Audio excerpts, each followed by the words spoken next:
Okay, well, welcome back, everybody. This is the fourth and final session of Hearts of Wulin in the Court of Crimson Blades. This is part of the Gauntlet Online RPG community, and this is a game of Hearts of Wulin that uses the Courtly Wuxia variant rules to emphasize political power plays and cloak and dagger stabbing tactics. We're going to go ahead and start with a quick round of player and character introductions. And as you might have noticed, Jason's not able to make it for the game today.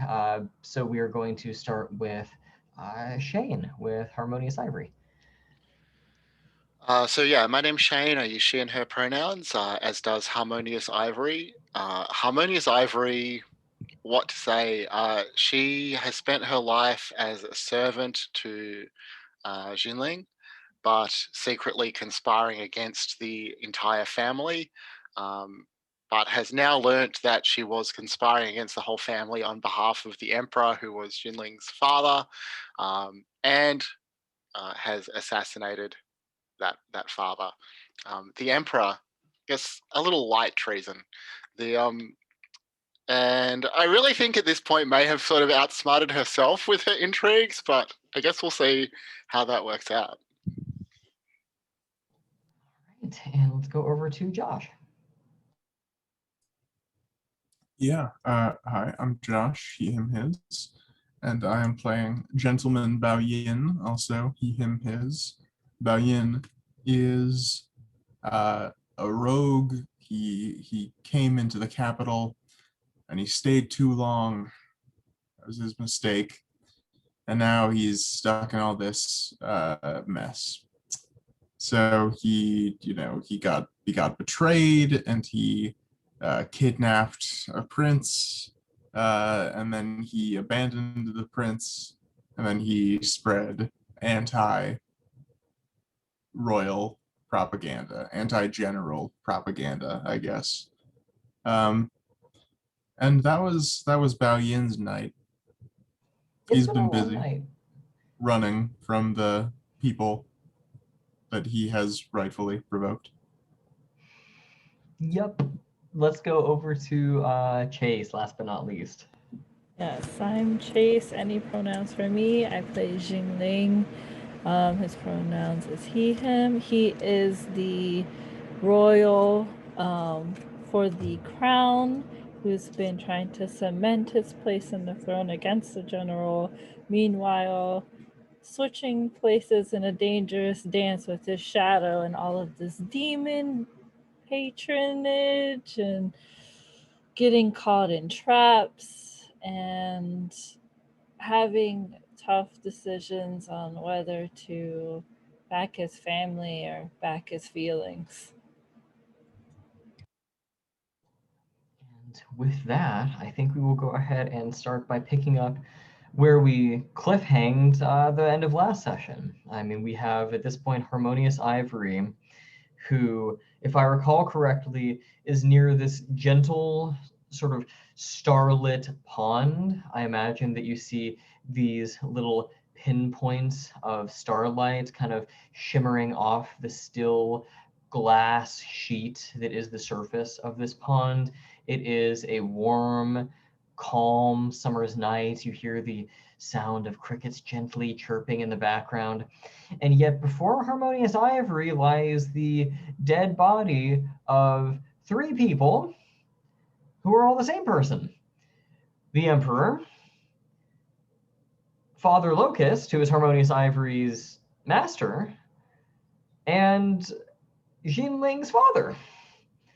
There's a lot piled into this corpse in front of Harmonious Ivory. There is also the reliquary that has tumbled out of the Emperor's robes as he fell lifeless to the ground. That lies before you as well. And to make matters even worse, Gentleman Bao-Yin is off in the shadows.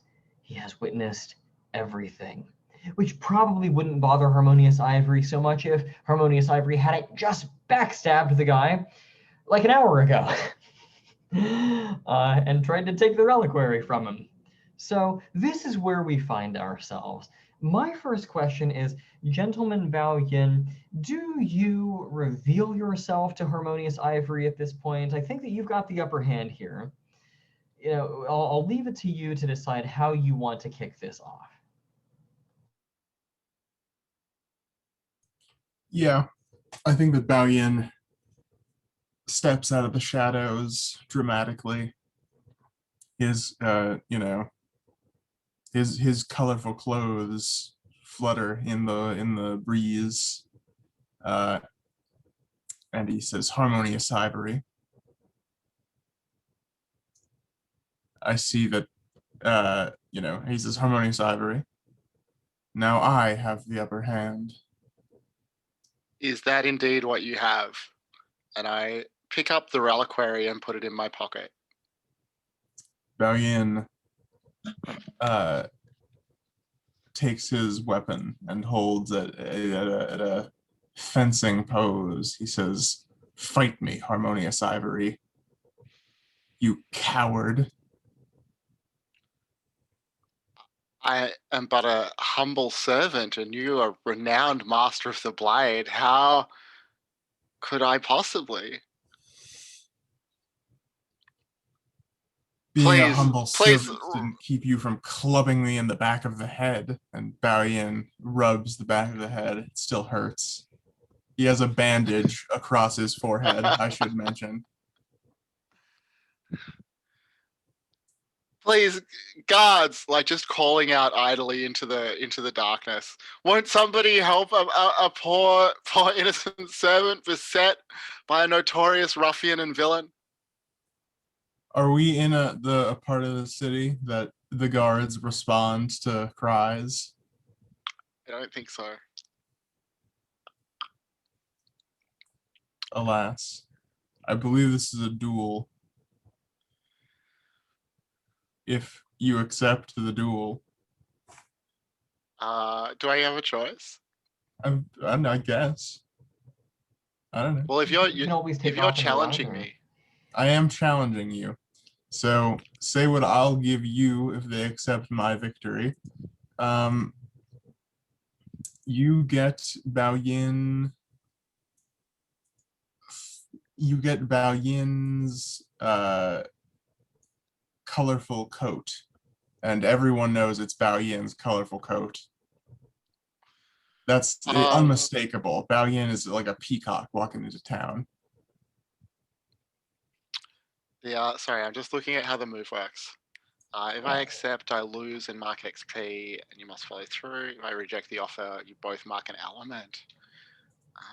Right. Oh, this is hard. And it's Okay, I should give you a better offer if I can only make one offer. I was gonna say, yeah, it's best practice for the challenger to make an offer and then that is the offer, because I think they found maybe in playtesting that if you go back and forth and negotiate, it takes a long time. So you basically get your one shot to make your offer, and then the challenged chooses if they accept it or not. That makes sense. Okay, let me redo my deal in that case.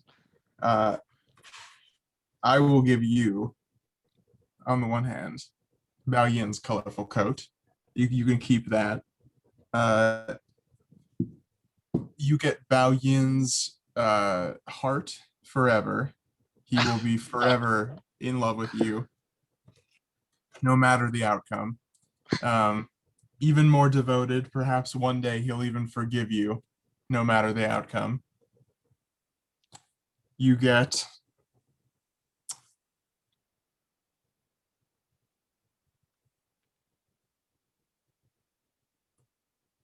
leverage over Bao-Yin with that, obviously. That is, so you have both social and personal leverage over Bao-Yin, in the form of and his heart. Sorry, can I suggest something that might sway me? Is that within the scope? Feel please. Do you have any influence? I'd be interested in taking some influence if you have that to offer. I don't know if I have any influence. All right. Well, then my other question is like, what is involved in me losing here? Like, you knock me out and go away. Like, what's actually involved in me losing a duel? You know what I will say? I will give you my bond with the Prince Han. That is, I think, an influential bond. Yeah. Um, Yeah. So the coat, the love, and a bond with Prince Han. I mean, I'm definitely tempted, but again, like, where am I left? Like, if I lose this duel, I assume I'm not dead. Like, are you taking things from me? Are you like what's the consequence for me of losing the duel? Uh, I would. The consequence of losing the duel is that Bao-Yin, of course, takes the reliquary back. I think that is the concrete consequence, is that Bao-Yin leaves here with the reliquary.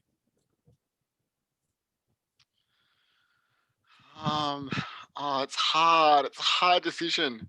It's a hard decision. Your choice. Could I That's the interject offer. something briefly? Since Xin Ling was looking for Harmonious Ivory, could he appear and instead take on this duel on her behalf, as in defending her? I'll leave that up to you two. There's no move to say That's that you up to can you, or can't. unless you wanted to take the duel on yourself, but I could always have Xin Ling come in a swept of wind and say, I mean, that would work for me. I don't really want any part of this duel, but if the two of you want to take it. Okay. yeah. So I think that what happens then is I think that now you are challenging me to a duel, actually. Well, I was thinking like accepting a duel on Harmonious Ivory's behalf, keeping everything the same. Okay. So if you're okay with that, Josh, what this looks like narratively is you've made this great challenge to Harmonious Ivory, and this would be, if everyone's okay with this being the fiction, this is the part where Xin Ling makes the dramatic reveal from off camera. You hear Xin Ling's voice, and then I would want to hear how it goes from there. I'd actually like to see that narrated. Yeah, I think off to the side you would probably hear like, enough, leave Harmonious Ivory be and face me instead if you so wish to duel. Please, master, do not risk your life against this notorious villain. Yeah, Bao-Yin turns. He says, he says, Jingling, no, you have nothing to do with this. My quarrel is not with you. It is with this hag who betrayed me. Jiggly would be like, and so was my quarrel with you when you stole my brother and had him stabbed with a poisonous knife. I did not have him stabbed. You had him stabbed when you started a bar fight with him in it. I believe the fight was already underway, and I even came to your aid. The fight was under control. You seem to like to spin the tales to make you the heroic one, don't you? Does it cross Gentleman Bao-Yin's mind that, oh, Harmonious Ivory totally just murdered Xin Ling's dad? Yeah. Like that's, yeah, he's right there on the ground. Bao-Yin turns. He says, look behind you, fool. And he points at the heap of robes and emperor. Was he already looking like the Emperor when he died? He was looking like Father Locust, right? Yeah, I think so. I think But at this point. So is Father Locust like a mask, or I assume Father Locust is like a mask he wears, right? He takes his mask off. The way that he was described at the tail end of the last session when you sold the reliquary to him, Yes. he really just kind of looked like this aged, long bearded, monkish sort of man. There was no mask. He had these big billowing robes, but he, on the whole, was showing his face. He probably just had himself done up to look older, or had a big fake beard, or Well, something this like is a that. time before pictures, so easier to kind of get away with that. But you would know him. He's your dad. If you But know. would I recognize him as my father, or would I just recognize him as like an old man? I think that's up to you folks. I would say I probably would recognize him once I'm close enough. I think like the makeup can only go so far. Up close, but far away, Xin Ling is just kind of like looking over, like in disbelief. It's like, you only wish for me to go near, so you may take the first strike at my back. Yeah, Bao-Yin says, no, she betrayed me. She betrayed you. She betrayed us all. I think that Harmonious Ivory will like shuffle sideways towards this body, and then just gasp and yell out, "Xin Ling, he's killed your father!" And Don't worry, I will summon the palace guards, and then I'm gonna try and run. I don't foresee Xin Ling not trusting Harmonious Ivory. He has yet to see her do anything against him. Well, unfortunate for me, but I am a royal tramp, so I may attempt to escape any situation. And this is the time when Bao-Yin says, "Not, we've done a bad job." So Bao-Yin, at this point, with the screaming, with the prince, with Harmonious Ivory, with people turning against him, that wasn't on the plan. So I'm going to make a swift exit with fire. And that is a 9, which means that I choose a complication. I believe that I leave evidence behind. I have left this duel, but Bao-Yin's colorful coat is caught on the way out, and it is left. And I am taking Harmonious Ivory with me. Oh. We are leaving. We are extricating ourselves to a more private situation. Unhand me. Unhand me. But Bao-Yin flees. Is that okay with Like you, the Harmonious stamp Ivory? is. Yeah. Okay. And where do you rush off to? Just away. I think Bao-Yin rushes like down the street. Harmonious Ivory is obviously not a fan of this, so I don't think they go that far. But just into like I think they go into, I don't know. Where do you, Shane, do you have any suggestions for where they end up? This dramatic confrontation. I guess, like, yeah, I don't really think I have anything great in mind.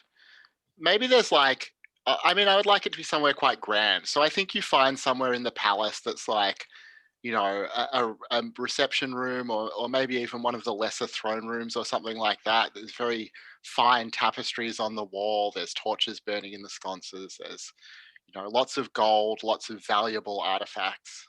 Yeah, there's a wing that has not been used because it was, some cousins who fell out of favor, and they kicked him out of the court, and they just kind of locked the door behind him.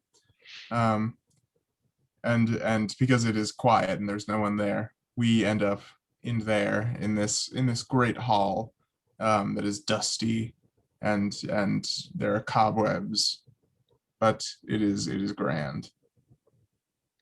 And Bao-Yin says, "Do not try your games. I'm done. I'm done with your tricks and your clubs in the back and your lies to the higher authorities. I am done with it. Why did you kill him? Why did you hit me? Why did you do any of this? Explain yourself." Bao-Yin, what would you have me tell you? That you were a fool ever to love me?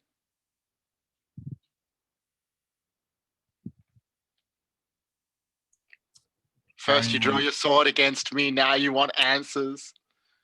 What do you want? Blood or satisfaction? Blood or knowledge?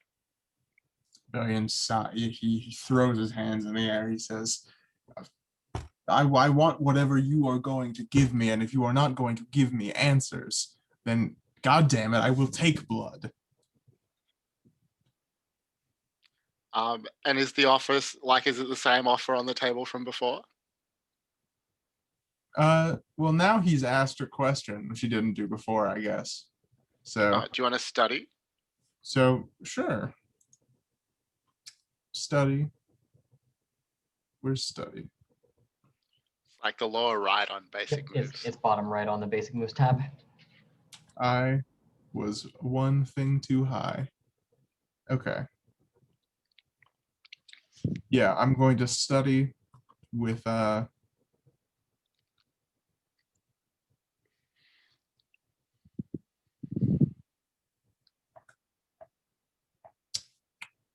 Earth presence. That is a not good. That is a 5. Okay, so let's have you mark Earth, and I'm curious, what kind of question would you be asking? Because what I tend to like to do is I like to hear what the person wants to know, and then I give them an answer, but it's not an answer they like whenever they miss on study. Yeah. Bao-Yin asks, why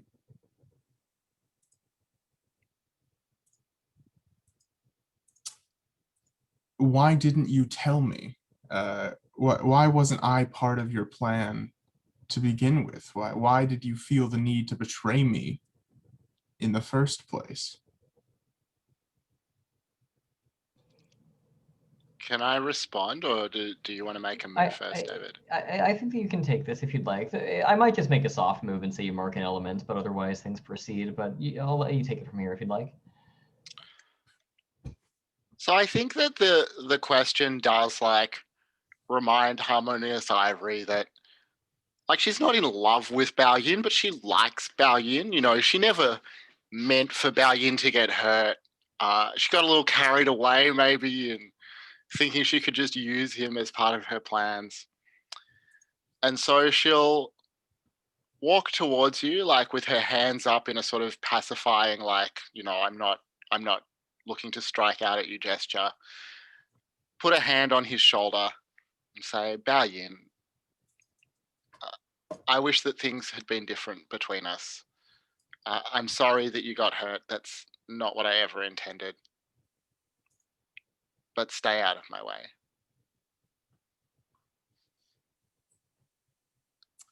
Yeah. And when she comes towards Bao-Yin and puts a hand on his shoulder, Bao-Yin hits her on the head with a club.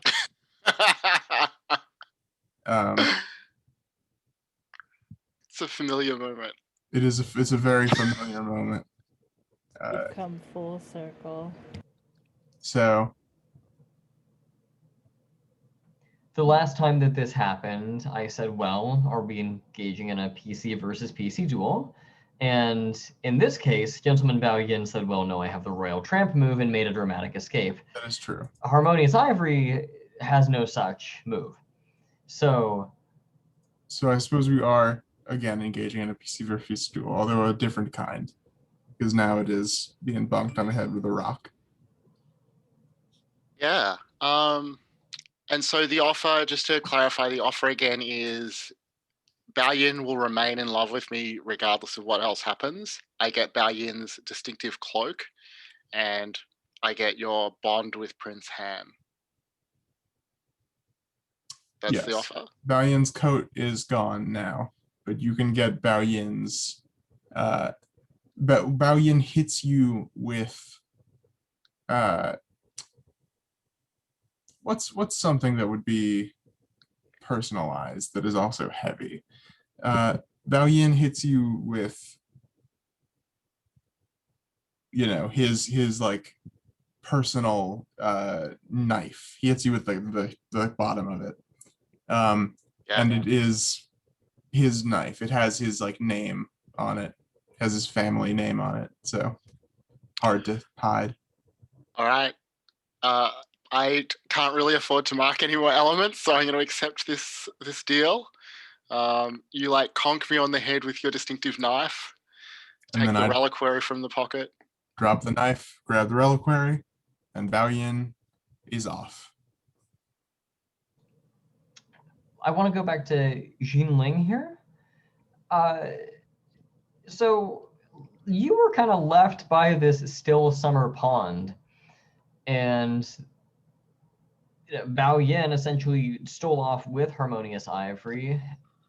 You're at this point kind of left there alone with nothing but this body next to you. What do you do at this point?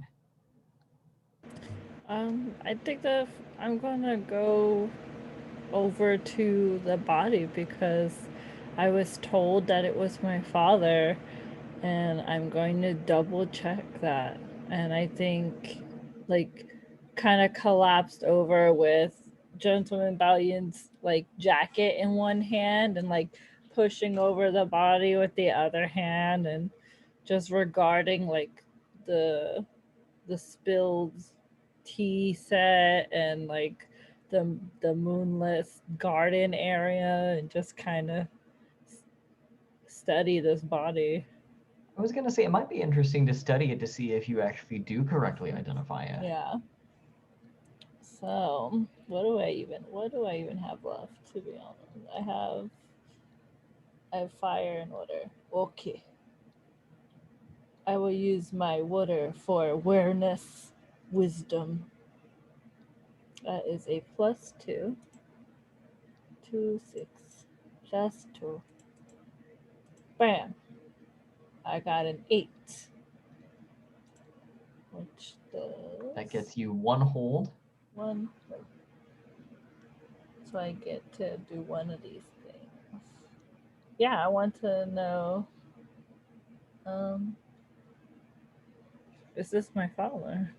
If you would like, I think we can say that this is where the dramatic moment of recognition occurs. When was the last time you saw this guy? I saw my father, I think, in the midst of the big battle for the new area that was sequestered by our country. He said he was going to go out to help up in the front lines, and he just never came back. So I just kind of never trusted the general after that anyway, thinking that he got rid of him. But then seeing him here with the tea has spilled over his face and rubbed off his makeup and disguise, and I can see all his wrinkles and everything. I'm like, this is my father. So that's the rightful emperor there too, dead in front of you. And you also are faced with a hard decision because Harmonious Ivory has accused Bao-Yin of killing him. Bao-Yin has accused Harmonious Ivory of killing him. What do you think? I think that Of course, there's always inner conflict you could do too. Yeah, It helps. I think I need to roll inner conflict because at this point, there's no 100% reason on why either of these two would kill his father knowing it was him. Like, there's no motive that he can think of. He doesn't know the truth about Harmonious Ivory or Gentleman Bao-Yin. Where is the thing again? So any element that's not your style element, but I think So they're both, all you've got left are +2s. Yeah, my wooder again. Because my style is the fire. Here I go. I got a 10. Great. You still get to mark XP for rolling though.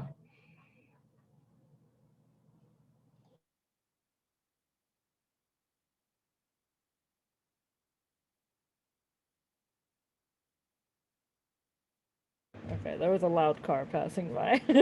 So, taking some time to think, looking over the scene, I think Xin Ling is going to want to look for evidence for who did this at the gardens, because there's like this Tisa here. It looks like blood coming out of his mouth, like something like that.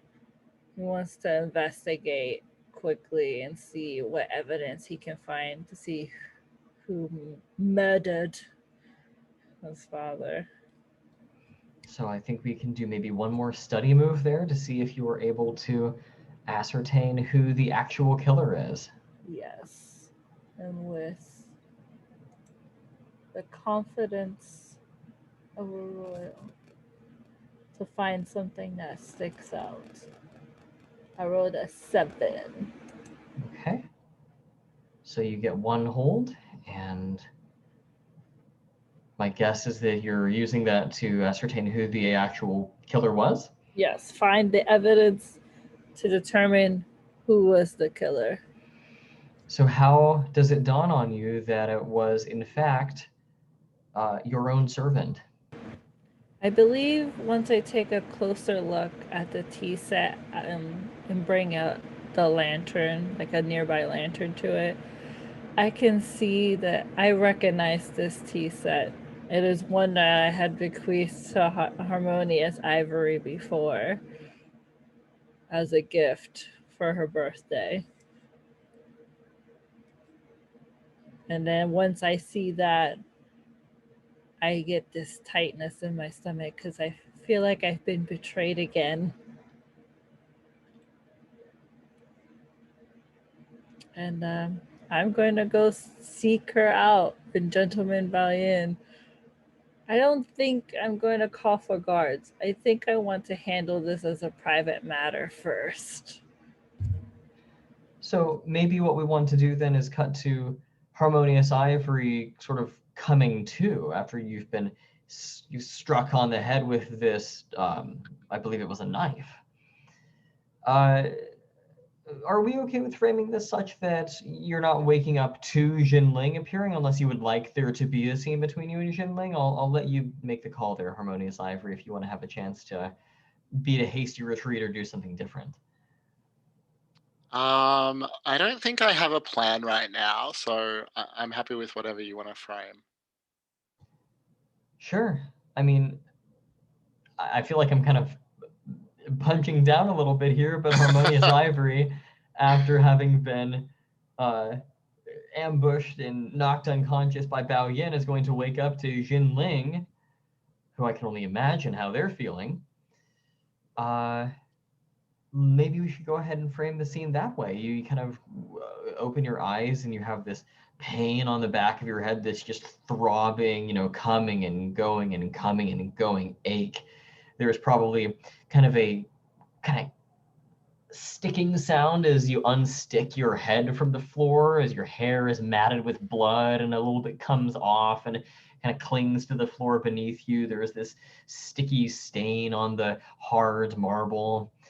And as you sit up with this pain in your skull and your stars in your eyes still kind of beginning to fade, I think there's this dimly lit silhouette entering the room. A princely form, Xin Ling.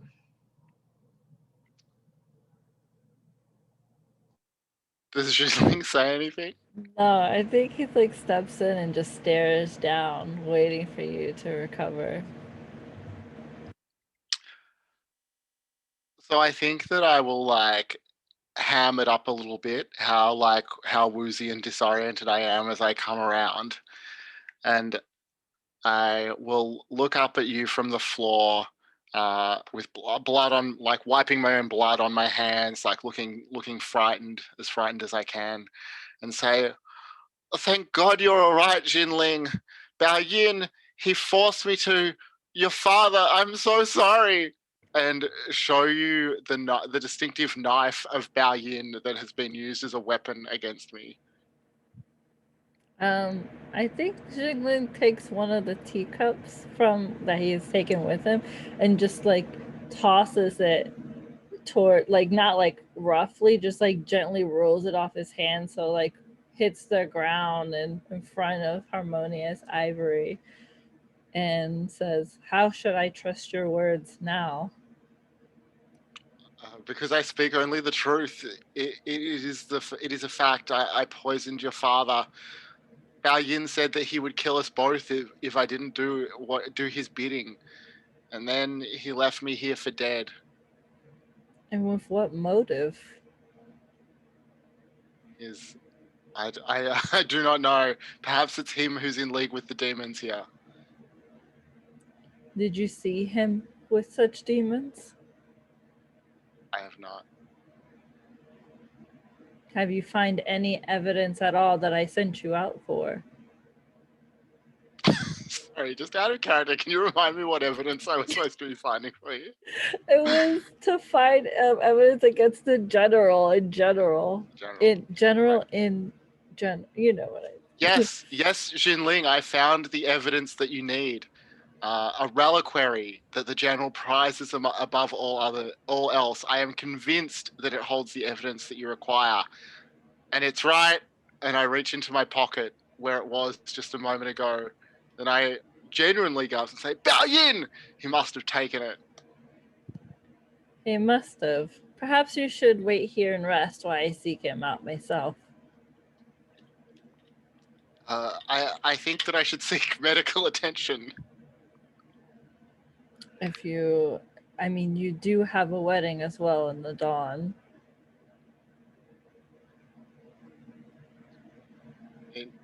Aww.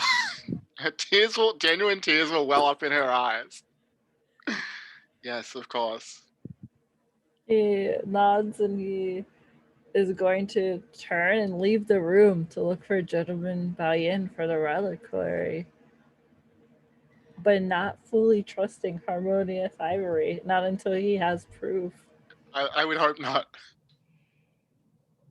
Bao-Yin, you're back on the run with the reliquary again.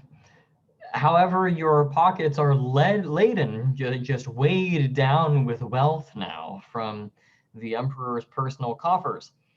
Where are you going? Yeah, Bao-Yin is heading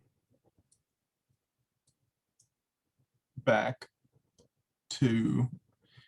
Well, Bao-Yin needs a new group, right? His Invincible 8 turned on him.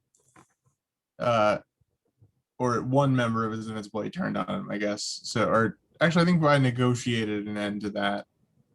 So, I guess Bao-Yin is going to go back to the Invincible 8. And with the Invincible 8, Bao-Yin says to him, "Well, guys, we're in a pickle. This town's no good. We've been in this town for a week, 2 weeks, no good. But we're leaving on a high note, and the first place we find where there's a crooked priest, we know what to do." So Bao-Yin is packing up to skip town, I think, him and his boys. I think Pale Cricket is humbled by your presence. Of course, yes, naturally. Everyone, come on, get your things together. Let's go. And everyone is gathering their weaponry and all that sort of thing. I think what you'll find is that in light of the manhunt that's going on, the city is more or less on lockdown mode. There's no one really getting in or getting out without quite a bit of larceny and subterfuge. It would have to be a very stealthy escape if that's what you're aiming for. So how might that I think that play out? Bao-Yin is, yes, he is prepared to sneak his way out of the city. So Bao-Yin is purchasing a cart. He's purchasing a mail cart with his newfound wealth. And yeah, so Bao-Yin is going to try to track down someone who has a mail cart or a hay cart or any sort of shipping industry that could be exploited. Yeah, I mean, you would be easy enough to find one. Yeah, and Bao-Yin has a hole burning in his pocket, so he does not negotiate well. He says, "I'll give you, you know, some gold for that cart." Certainly, and if I remember correctly, at this point, the public perception has been turned not against you, but against Six Finger Lament, if I remember correctly. Yes, Got indeed. it. Six Finger Lament was the one blamed publicly. Yeah, so I think that there is this scene of, money quietly exchanging hands, you perhaps sprinkling in a bit more than is expected for this kind of thing, but nobody's asking questions. It's kind of a given that you need to get out of here quickly. And so, of course, you can take this card. I can buy two with the amount of money you're giving me naturally. Yeah. So you have the cart. I take it you have some kind of draft animal. Yeah. Okay. And then Bao-Yin and 7 men sit inside of the cart. They relax. They, have some snacks, stay in for the long haul. The cart is barred from the inside, and one of the 7 dresses up as a,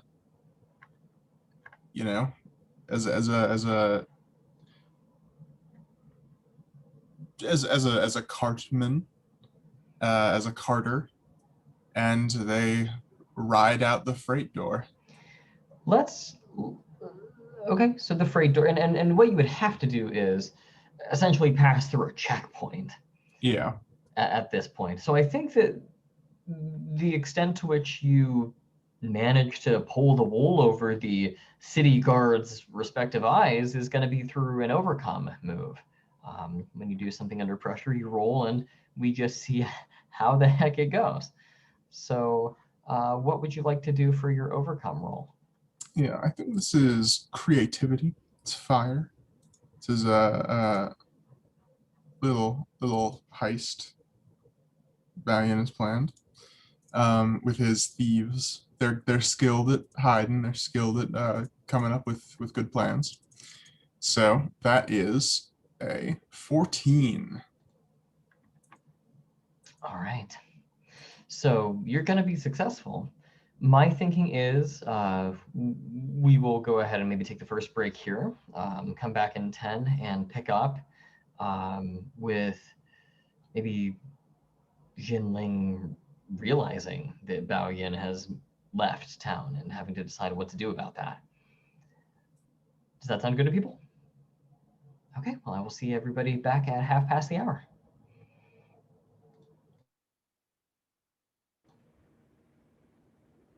Okay, folks, so we're back, and I think we want to start off with Xin Ling, who is chasing off after Bao-Yin, the problem being that Bao-Yin has skipped town in a... What kind of cart was it, Bao-Yin?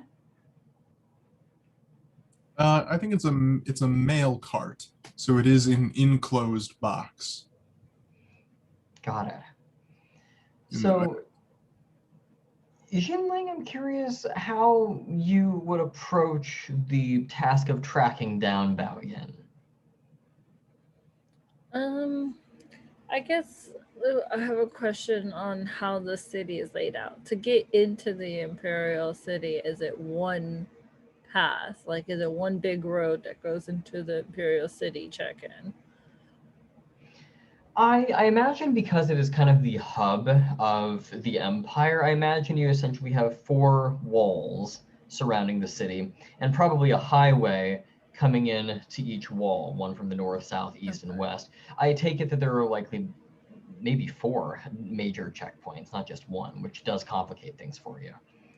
I think Xin Ling is the first thing he's going to do after leaving Harmonious Ivory is to close all but one of them. Like all of the checkpoints but one, and then be at that last checkpoint to catch Gentleman Bao-Yin. I think I'm gonna try and bait him out by wearing his jacket, his like colorful jacket that was left behind when he took off with Harmonious Ivory. Okay. So I want to check in with Bao-Yin. Does that seem acceptable to you? I mean, you got a 10 on that roll, so you could theoretically make a clean break out of town, and then Xin Ling just hears about it after the fact and then has to chase after you, and now we have a fight in the countryside or something like that. That is just as valid. I'll kind of give you the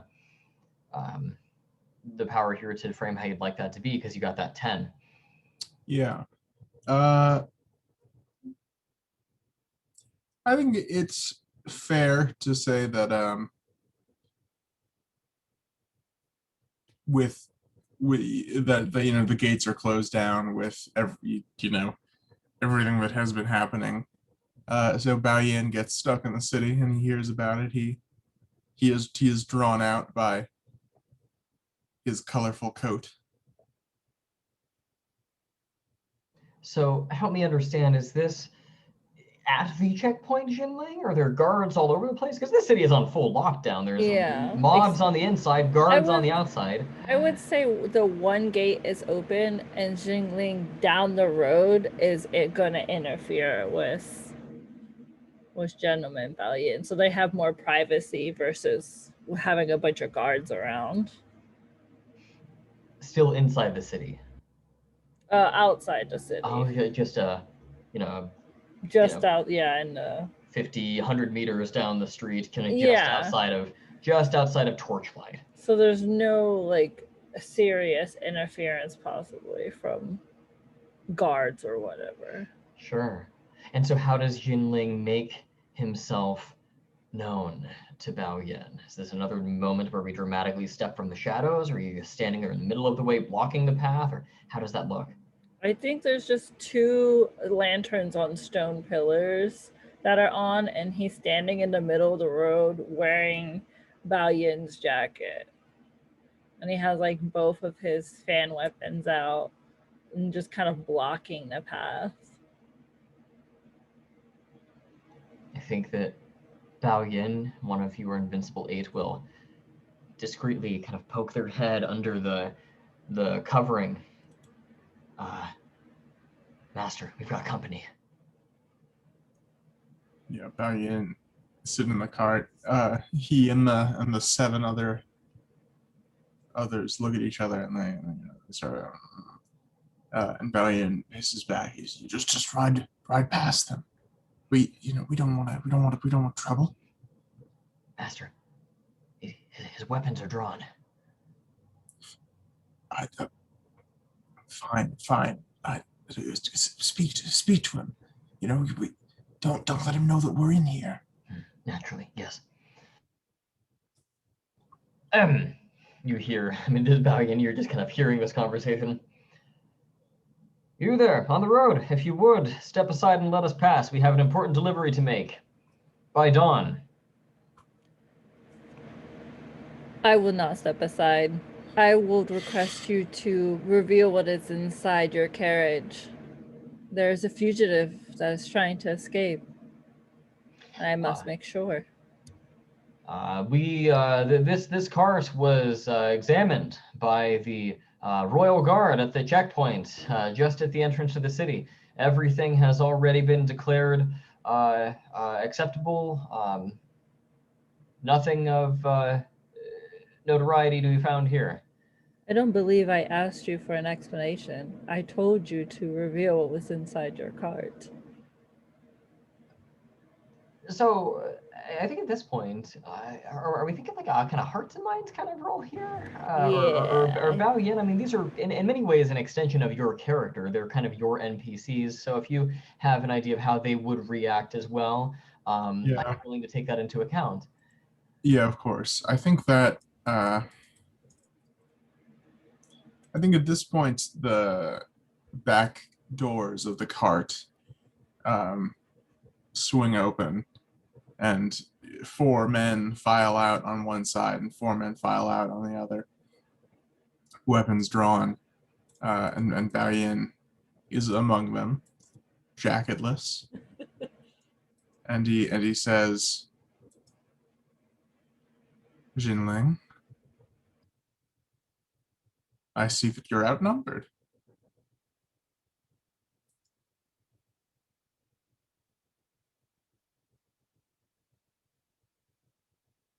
Oh, I don't think we have audio for you, Jinling. Can you hear me now? There we go. Yes. Okay.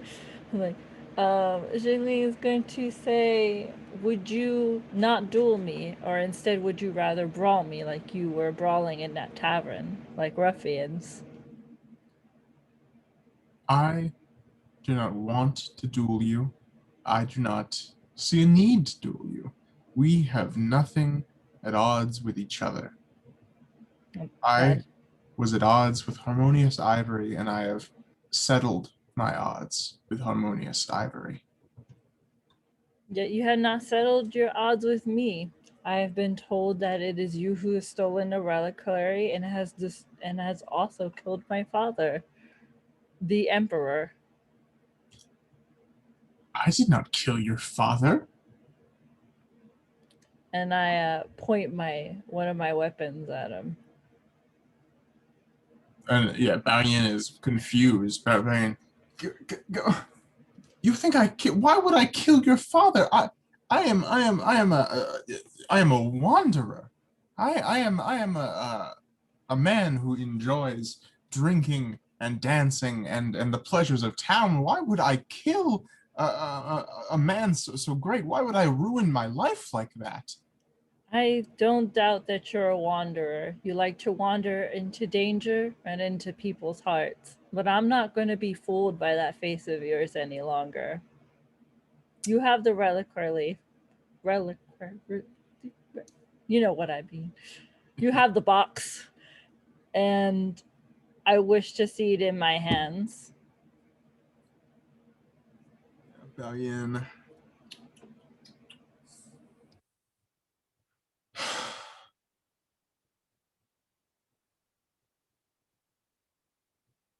Bao-Yin shakes his head. He says, I am sorry, but this reliquary is mine, fair and square, by the rules of engagement. Xin Ling, you're a good kid, and your brother is a good kid, and I'm sorry for everything that's happened, because I'm not a good kid.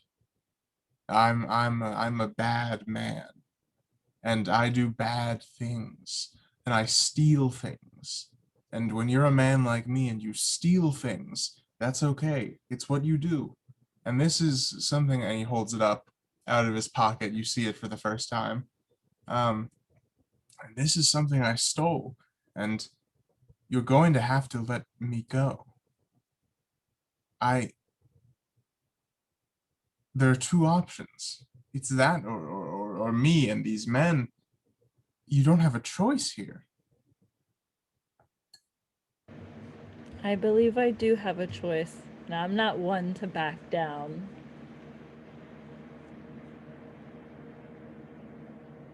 Yeah. I will take what I want, just as you have. Well, are you challenging me? Yes, I am. Okay, so what will you give me if I accept your victory? Your freedom with the reliquary. You know what I mean. Yes. The box. Well, what do you get out of this then? Then you will return and you will become my bodyguard and I get the box. Well, that's not my freedom. And then. that's if I win. You get your freedom if you win.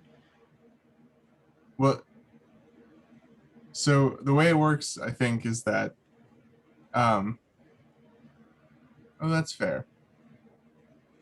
So just to make sure I'm understanding this move correctly, Xin Ling, you're the challenger here. And Yes. if Bao-Yin accepts your victory, then Bao-Yin narratively is going to get to have the reliquary. Yes. And they will get to have basically the ability to skip town altogether. Is that what you're saying? Yeah. Okay. The guards will follow his trail. So that's what Bao-Yin kind of already was getting before you showed up. So Yeah. what do you get out of the victory here? I will get the box and he will have to return with me. Otherwise, guards would constantly hound them. So who gets the reliquary if you win? Me. So Because I need it for the general. yes, okay. So you win, you get the okay. Fair enough. Yeah.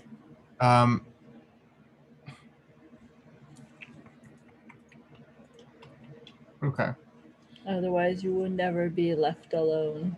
We will hunt you forever. So essentially, you're saying hand over the reliquary and I'll leave you alone. Yeah. Okay. Yeah. Well,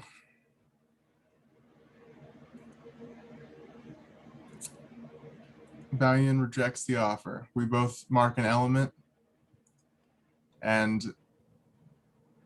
the offered player chooses to win or draw. I say this is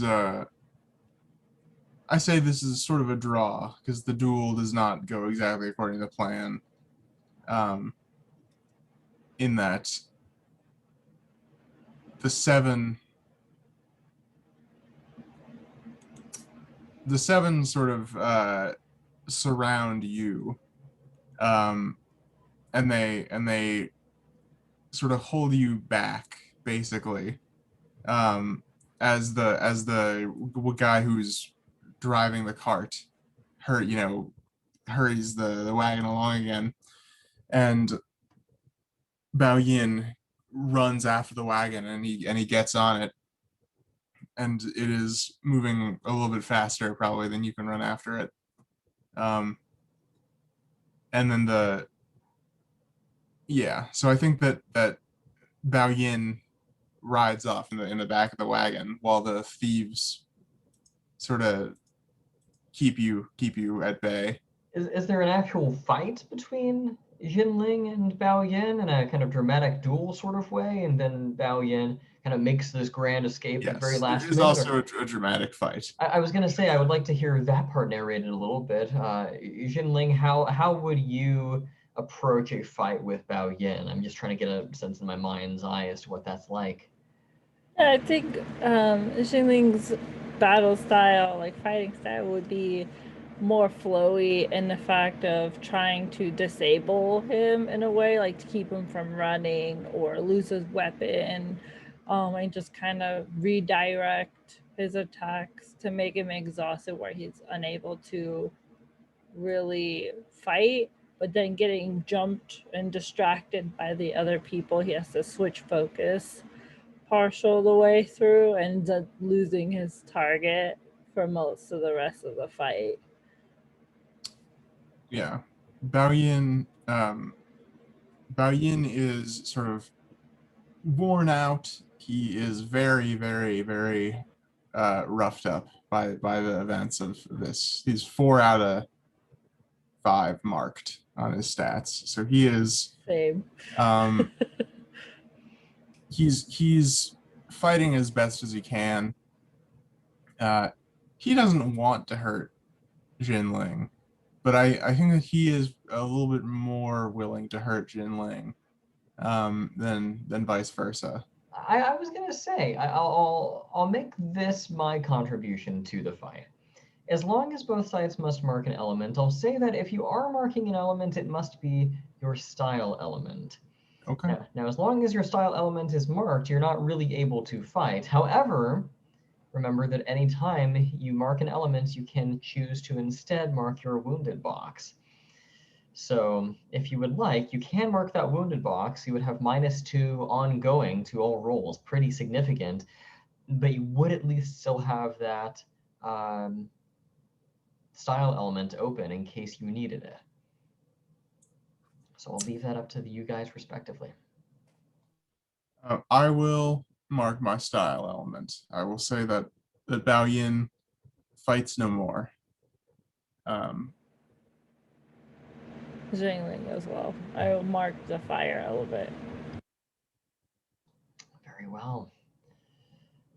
And so I think what we are left with, at least as this scene closes, is Bao-Yin beating a hasty retreat deeper into the night, deeper into the wilderness and the rural countryside and the scattered farms that kind of lie outside of the imperial city. Xin Ling, are you chasing, or are you so beaten back and exhausted that you simply stand and watch? How do we find Xin Ling as the scene switches over? I think when he like throws off the last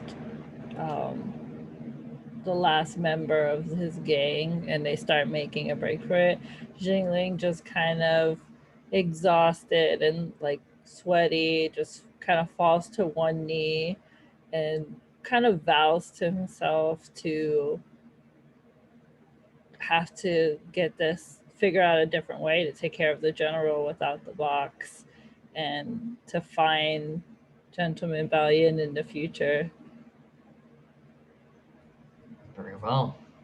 Let's go over to Harmonious Ivory. I see that you wanted to start your scene here with tax collector Chow. Yeah, that's right. I want to go talk to my fiance. Very well. I think it's the dead of night. I mean, at this point, we're looking at hour or two before dawn. So Yeah. this person has probably long retired to his house, and there's probably an armed regiment of royal guards surrounding it based upon the recent attempt on his life. But you're his fiance, you wouldn't need permission to enter. So yeah, I mean, I guess I get him out of bed or get the servant to get him out of bed. I apologize profusely for waking him, but I just, there's something that I must tell you, and I just I want us to be alone in the room together. Like I'm going to make sure that any servants or any guards have left. I tell him that I have seen the general consorting with demons, that the general is in a league with demons, and that the general has told me that unless I do what he commands, he will have me tortured by demons for all eternity. And I'm terribly sorry. And then I try and kill my fiance. I strike out at him. Holy cow. Okay. So I'm assuming that this will be the dual move. I mean, it can be. I mean, tax collector Chow, I've kind of always viewed him as someone who's not particularly he's not really a Wulin. He's not a combatant in a lot of ways. I mean, if you think a duel would be appropriate and dramatic here, we can do that. On the other hand, I mean, if your goal is just to kill him, I'm okay with that. So my goal is specifically not to kill him, but to wound him badly and then flee. Because what I want is for him to spread the word that the general had ordered his death. I see. So I think what we could call this is, I think it's reasonable to say that this is a duel, but you are above his scale. I think that's a nice middle ground between the two. So let's roll with your style element and go through that. So I had an advance at the end of the last session, so I've increased my style element. So I'm rolling at +3 now. Oh, that is a 13. So on a 10+, my scale is higher than theirs. You win, describe your awesomeness. So yeah, I tearfully lunge at him. If there was like, maybe we were having drinks as we had this discussion, I'm just going to shatter one of the glasses and wield it at him as a weapon. I want to wound him quite badly. So I want him bleeding and I want him to scream in pain because I want the guards to come running. And then as soon as I've wounded him, but a flesh wound, not a mortal wound, I will run for the window and jump out and try and get away. Got it. And I think that you're going to be successful in doing so. And just as an added benefit, I think that it's understandable to say that you can take one influence Oh, nice. for this. I think that this is going to be the point at which word spreads that, we already have rumors that there are demons in the palace. Bao-Yin spread those last session, and I think this is going to be the final bit of confirmation. Harmonious Ivory, a mild-mannered, completely innocent young woman, driven to this. There is no other explanation.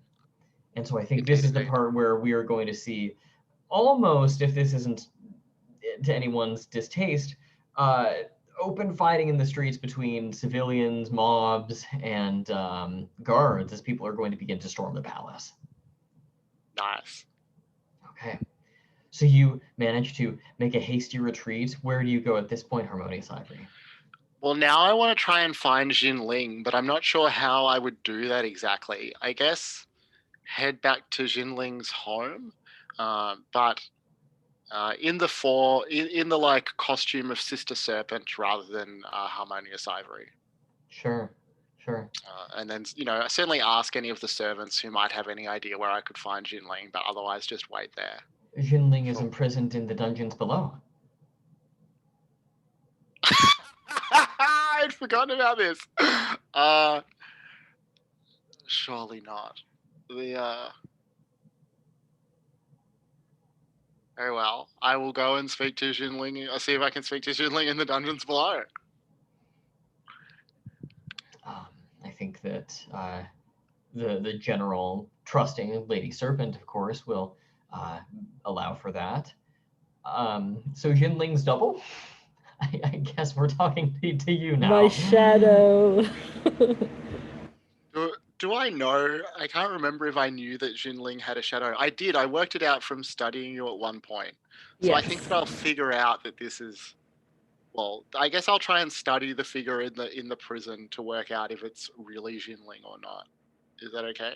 If you'd like to leave that to a roll, I'm fine with that. Yeah, why not? Okay. So I will roll with.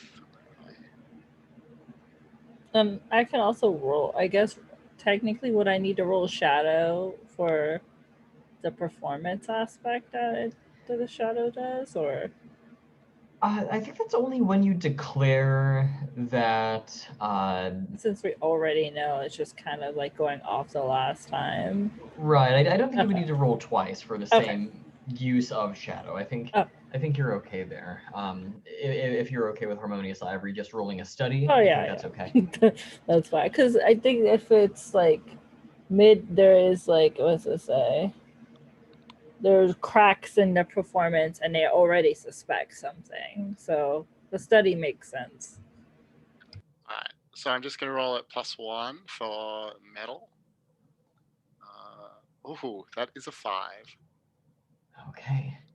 So unless you want to burn the remainder of your bonds to bump that up to a 7, that will be a miss.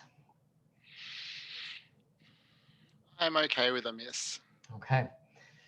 So in that case, go ahead and mark metal. I think all of you have 4 out of 5 marked at this point.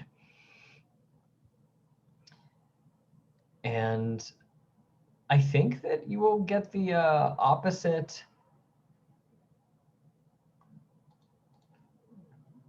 kind of answer than what is true. I think that you might misinterpret this as being legitimately Xin Ling and how did this happen?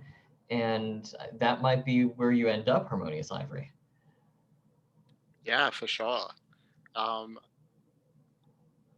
I guess I will ask Xin Ling what happened. It was I was trapped by Six Finger Lament, and a general decided to throw me into the dungeons. You know he wishes to supersede to the throne. Yeah. Wow. Yeah, this is quite the thorn in my plans. I will talk to the general and seek to secure your release. I would very much appreciate you explaining my innocence. Yeah. Yeah, I guess that's what I'm gonna do. Thank you, Sister Siprand. This will not go unforgotten. Actually, sorry. Like, how well guarded is this dungeon? Oh, I mean, you've got, I think, an above average number of guards guarding it. I mean, Xin Ling is literally a high priority political prisoner at this point. And so a lot of people guarding, and at the same time, probably quite a few have been pulled away because, again, Palace is currently under siege. So I think that amidst all of these scenes in the palace from now on, there's going to be the sounds of combat and warfare and mobbery and that kind of thing in the background. So typically high number of guards, and there's a lot of confusion, tension, and discord in the ranks at the same time. Shit, I don't know. I'm so confused about what to do. So I think that I'll try and. Well, do I think that I can bust open the door or like break down the door and free Xin Ling? Or would I have to take out the guards first and steal some keys? Like, well, I think narratively you can do that in a couple of ways. You could try to aim for like a deal with troops kind of move in order to beat the guards up, take the keys, and unlock the door that way. Alternatively, there's the overcome move in which you, well, just bust the door down. Whichever one of those sounds more interesting to you narratively is the one I would go with. yeah, I'm gonna deal with the troops. And I guess I'll just turn to Xin Ling, or who I think is Xin Ling, and say, actually, the general will never listen to reason. Let me deal with this more directly. And just start lashing out at the troops. It's great. Jingling just steps back like, all right. So we're rolling with a +3, and I would like to see that roll and then see how it gets narrated out based on the outcome. Mm-hmm. Oh, yeah, that's a 12. Sure. So on a 10 plus, I defeat them easily. So how many guards are we talking in this like area of the dungeon? Oh, I mean, I think that by the time all is said and done, we're looking at 8, 10, something like that. I mean, a large enough mob that you're having to whirlwind strike and other kinds of things to get all of them off of you. You're surrounded, Yeah. I think. So I think that I pick up a length of chain, like some manacles that have been lying on the ground, just start hefting it, innocently enough, and walk over to the leader of the guards and just start to emphasize to them what a high value prisoner Xin Ling is, how important it is that they not take their eyes off Xin Ling for 1 minute. And then as they're like, hopefully attention is drawn towards Xin Ling, that's when the chain starts to fly. Swinging it around my head, under my legs, back flipping, taking out the guards, a few at a time as the long chain wraps around necks and limbs, bones break, skulls rattle, and I wipe some sweat from my brow as the last of them falls to the ground, and draw the keys from their pocket and free Xin Ling. Very well. I think I want to go over to Bao-Yin at this point because, to be honest, I'm at a little bit of at a loss here as to what to do with you. You've skipped town completely. It's like you've left the level in the game. I don't know what makes the most sense to Bao-Yin. I guess at this point you're just trying to stop at the nearest temple where there's a crooked priest and offload the reliquary, or do I understand that correctly? Something like that. Yeah, basically. Got it. I think that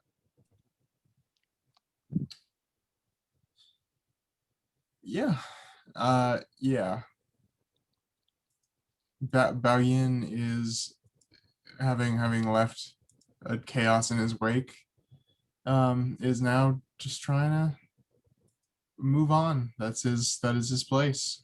He travels from place to place, celebrating, gambling, and leaving a trail of broken hearts. He did lose his jacket and dagger. I think actually that's a good point. I think that Bao-Yin, I mean, those were his jacket and his dagger, and he can't lose those. So, Bao-Yin, after he tries to pawn the reliquary, is I think going to go back to the city for his. He is going to open the reliquary. You're right. Hey! You're right. He's curious. It's been all this fighting for it. He must find out what's inside. So I think, yeah, I mean, as long as you're traveling around in this cart in the dead of night, you'll open the reliquary, and inside, well, I mean, it's basically an ossuary. It's a small container that is typically used to hold bones, namely the bones of, I mean, I think religious icons and figures, and the equivalent of saints that we have around here, that sort of thing. This particular reliquary has something very unusual in it, though. It's not any particular bone you've seen. Inside is a skull, but it's elongated in some way, and the teeth are really more akin to long fangs, in particular the front incisors. They come down very far. The nose elongates into something almost like a snout, and you can see the beginnings of horns emerging from the back. You have in your possession what looks to be a bona fide demon skull.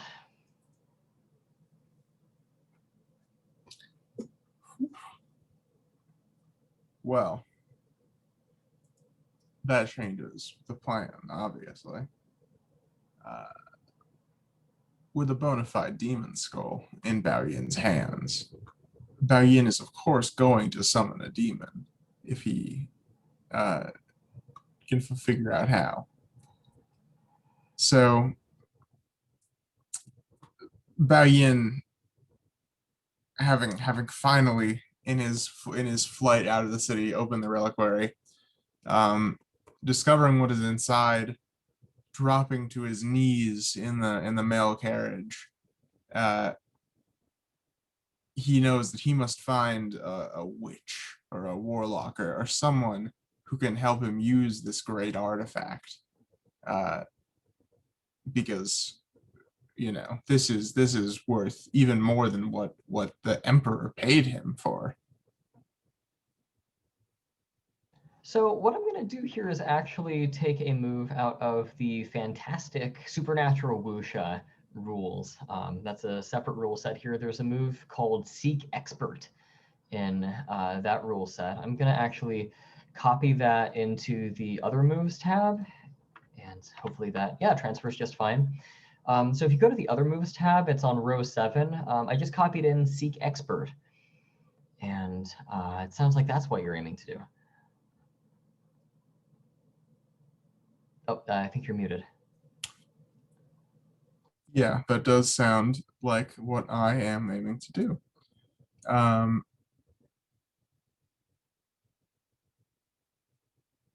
In other moves, you said you put it? Oh, my mistake. I put it in the wrong. I put it in the. I'm sorry. It's in row 11 of the other moves tab now. Oh, I see.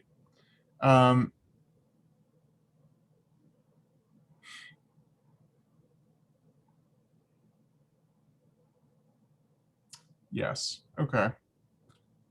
I think that what happens is that Bao-Yin finds the demon skull, and he knows that this close to the city. The only place he's going to find anyone who can summon a demon out of this demon skull is the city. So he has to turn around. The mail cart wheels its way back around, making an early stop, because now Bao-Yin has to hop back into the frying pan to find this this demonologist. So that is a 5. And that is a 5 with wood, and I miss, obviously. So I am now all out of things. You So I'm could going. choose to take the wounded box, and we can talk about what that looks like. So I am going to take the wounded box. How am I wounded at this demonologist consultation? So I think that's a good question, because the way I see it, how would you feel about perhaps when you open the reliquary? You know, you're holding the skull in your hand, and that's the point at which the eyes begin to glow.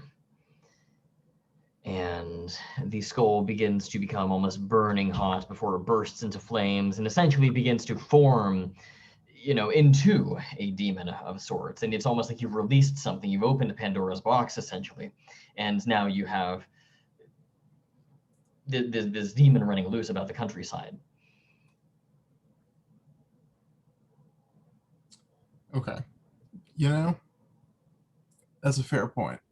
Bao-Yin made a mistake, and Bao-Yin is heading back to town with the demon loose behind him. Sure. So I think that what we end up with here is, I imagine it as, you know, you open this box and you take a look, you hold this skull in front of you, and that's the point at which the eyes begin to glow. And I think that you hear kind of a voice almost in your head as if you were communing with this bone. And you hear this infernal voice say to you, "Follow me, Bao-Yin. Follow me, and you shall have untold riches." And then there is this explosion, and you are burned horribly. I think the cart itself explodes into just this smattering of wooden shards and embers and ash falling. People from the city walls standing guard see this in the far distance as this plume of light explodes in the dead of night. And kind of when you kind of come to and shake yourself off and come to, you see essentially this 12-foot tall, multi-armed demon from the worst, you know, nightmares of East Asian mythology, stalking toward the city walls, a different steel hell-forged weapon in each arm. And it's essentially going straight for the palace walls, and the guards are understandably freaking out, and there is this complete utter chaos as people are beginning to mobilize and retreat, and that's where you're left. Oopsie.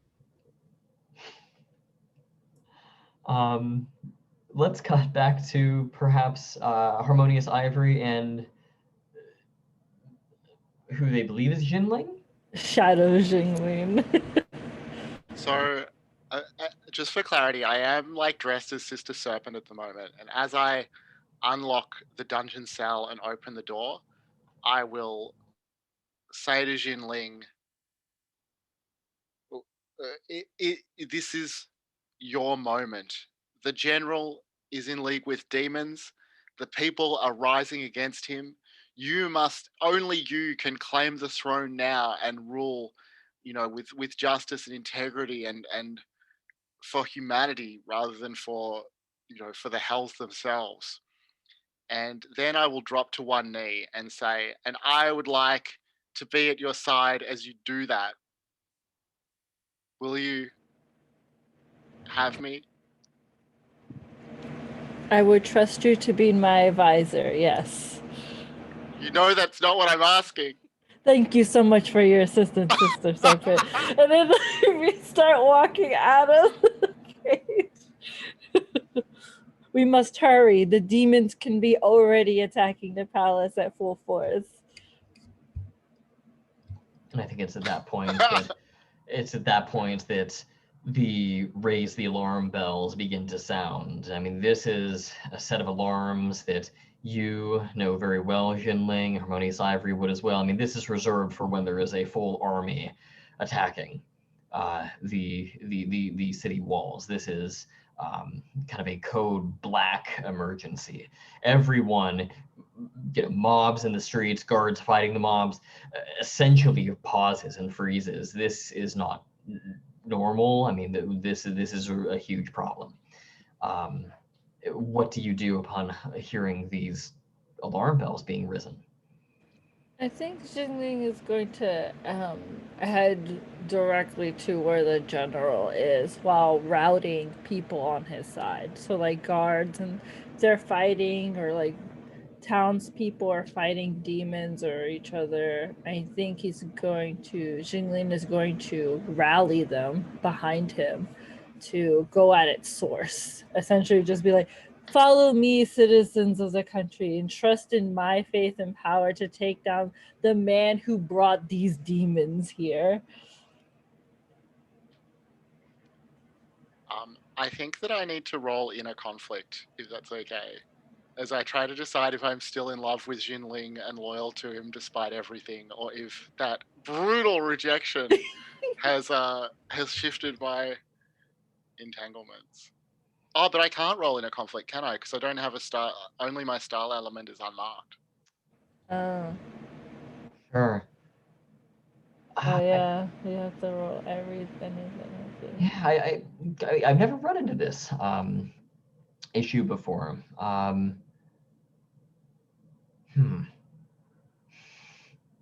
I guess that I just have to resolve the inner conflict for myself rather than letting the dice do it. I suppose I guess so. I've never run into that. I'll have to maybe shoot a message on the Slack or something and see how you would resolve that. But I'm at a loss at this point. Could just assume you automatically fail. That's an option, but I'll let you handle it how you feel the most sense. Yeah, I think that in that, like, I can't resolve the inner conflict for myself. So I feel the inner conflict, it's unresolved. I decide to just follow along and wait and see what will happen. And so I think that, there is, of course, people more moving to the side. I think it's enough chaos that you're able to use your genuine authority. You are, whether or not anyone knows it, the emperor at this point. And, you are able to kind of push people to the side. You're making your way to the general. Very well. And I think that you know where to find the general. Up at the top of the towers, General One Heng is going to be there. And tell me, how do you make your entrance with Harmonious Ivory? Although I guess you wouldn't know that it was her. Sister trailing behind you. Backing me up. I think Xin Ling is just going to dramatically throw the doors open, like he always has done when he goes to talk to the general, with whoever is behind him supporting him, his great advisor, Sister Serpent. And he's going to point his, he has a closed fan, and point it to the general when he sees him. It says, demons possessing you has corrupted this palace, and you need to be removed from these grounds, or else we will all fall into darkness with you. He stands up with a sword. Sister Serpent, what is the meaning of this? Yeah, great question. Sister Serpent will reply to the general, I did as you asked, hoping to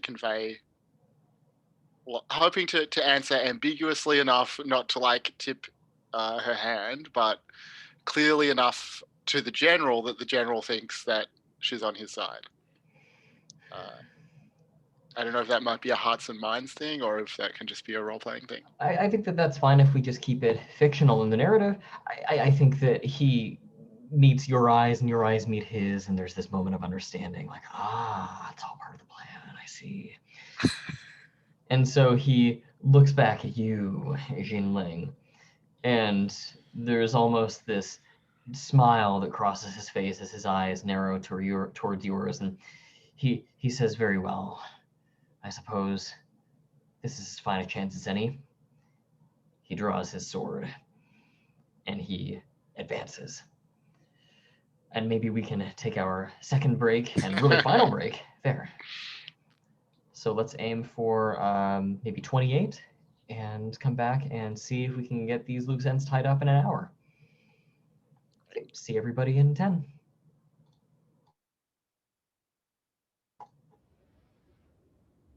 Okay, so we are back and we have a duel that's been a long time coming between Xin Ling and General Wan Heng.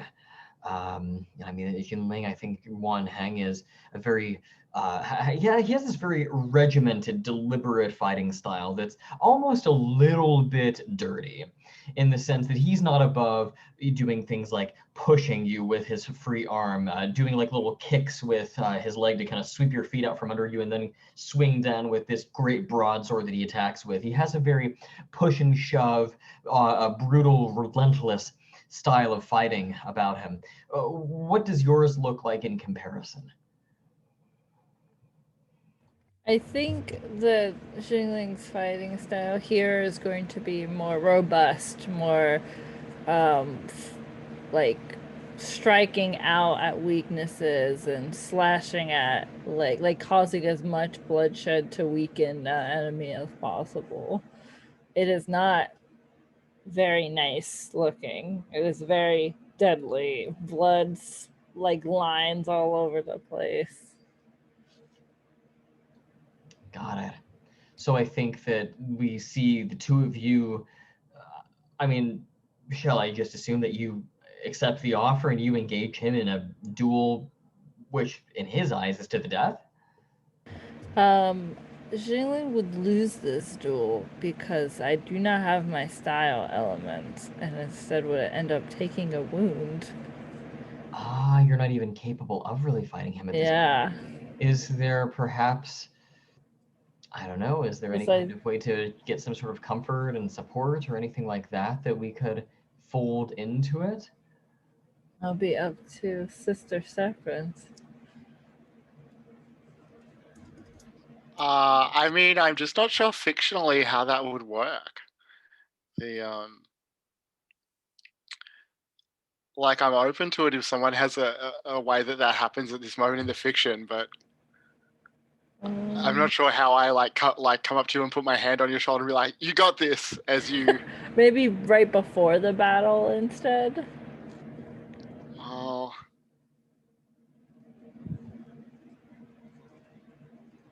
I think. Well, wait. Can I try and intercede before I see the general draw the sword? I see that Xin Ling is in no condition to fight now. And what I would like to do is use my banquet move.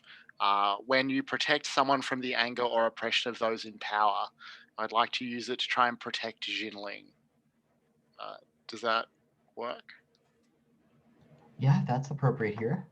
All right, so I'm going to have to roll on my style element. It's the only one that I have left. But that's a good bonus to the roll.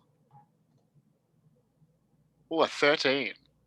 So on a 10 plus, I can choose to take one influence, gain a loyal assistant or informant, or cause their oppressor social embarrassment. I think that I have to take the influence, although I'm not really sure. Well, okay, and then I'll immediately spend the influence, I think, to try and make the game of court move. So, as I see the general raise his sword, I will just step in front of Xin Ling and say, "General, there is no reason to kill this man. He's nothing to you now. The just, the dispossessed heir of a dead father, no more claim on the throne than his servant Harmonious Ivory, who died earlier tonight as part of his schemes. Exile him from the court and let it be over. Don't even tire out your arm. And I think that what internally I'm trying to do is to save Xin Ling, who I'm still actually in love with, but by like appealing to the general's vanity and trying to convince him that Xin Ling's not even worth the effort. Of course, this is not in fact Xin Ling, but I don't know that. So yeah, I would like to roll the game of court based on that. Got it. So, I have 2 influence to spend. Sure.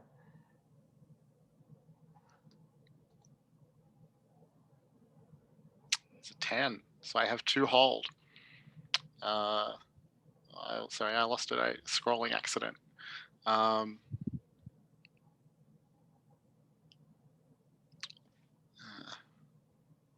don't know that any of these are actually doing exactly what I want.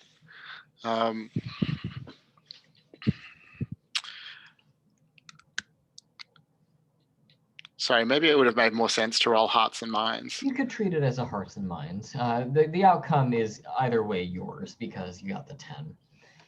So I think that General Wunham has the sword drawn and is moving to engage Xin Ling in combat. You make this appeal to his better nature, to the logical part of him, and he looks at you and looks at Xin Ling and says, yes, you're not even worth it. You're no threat to me at this time, Prince. I think at this time, the shadow is going to be revealed before the general, in a way where actual Xin Ling would come in with his reputation of being one of the people, with the people witnessing this plan that has been put forth against Xin Ling. And I guess Miss Serpent over here. So you're doing the shadow move? Yeah. So I'm going to reveal that it's not me, but you guys already know. But the other characters get revealed. It's not me, it's my shadow. And actual Xin Ling is going to walk in and reveal the demon's truth to the people. Got it. And when you say the people, who all are we revealing this to? Because at this point you're in his private chambers. Yeah, because Xin Ling came from outside. Thinking like as he's walking through the city, he's amassing a mob of citizens that, because his reputation is that he's one of the people in a way, and that they trust him. So he's like amassing a mob of citizens to bear witness to the general's demonic activity. I would almost argue that the shadow move is less what you would use here. This almost feels like a game of court. Move, I think here. That could work too. No, that might put you at a disadvantage because you would be rolling with, well, you actually get double for influence, so you'd be rolling at +2 either way. +2, yeah. I would be putting, what stat do I have left? Okay, I have Wooder, which is my wisdom and flexibility. Well, with the game of court move, you don't roll with a stat, you roll you just roll with whatever the amount of influence spent, which in your case is 1, which is doubled to 2 because of your playbook. 2, yeah. I get a +2, so it doesn't change my dice. And I got a 9. Would you like to spend a bond to put that up to a 10? Yes, I think actual Xin Ling, after fighting with Bao-Yin, has determination in his heart to see this through, and will spend that bond that he has from him from that defend duel way back into the tavern to up that to a 10. And actual Xin Ling is aware of the demon that is currently making its way to the city walls at this point. Yeah, if it's like huge or what. Yeah, this 12-foot tall, 6 to 8 armed creature with like it's on fire perpetually, and there's a weapon in every arm, and it's currently just like sweeping entire rows of armed soldiers out of the way with every whoosh of its arms. That one, Yeah, yes. that demon needs to get taken care of. So yeah, like getting people to the palace not only to shield them but also to show them like how, because I know how to defeat them with the help of Six Finger Lament studies. He told me how to defeat them earlier in the night. So I can share that and show that I'm actually against the demons and the generals, you know. Sure. Trash boo boo baby. So I want to narrate how that goes after we come back from Bao-Yin, because at this point, I mean, you're still all the way out in the countryside. And I'm curious to hear how you reintegrate into this climactic sort of street fight between, I mean, there's a mob advancing on the palace, and the soldiers are advancing on the demon, and they're literally, they used to be fighting, and now they're running past each other in opposite directions, one to the palace, the other to the city walls. What are you doing? Yeah, Bao-Yin, Bao-Yin is he is patient, surprisingly patient for the whole mess that he's gotten himself in. And Bao-Yin is in a lot of pain from the severe burns, and he can't fight, but he commandeers the wagon, and he's gonna try to distract the demons approaching the city walls. All right, Bao-Yin is I think he's going to, you know, turn the wagon towards the walls and start heading back towards the city. And when he sees the demons, like, oh well, I can't. You know, I'm not gonna cross that gulf. So he's gonna try to create a diversion, lead him back away. A risky maneuver. I think that overcome is the move that comes to mind for me, but does that sound good to you? Yeah, I would think that is fair. I'm rolling at a -1. I must roll wood, which is patience, growth, and curiosity. I think that Bao-Yin is growing as a person. He's making the selfless decision to put himself in harm's way, even though it was his curiosity that perhaps led to this exact downfall.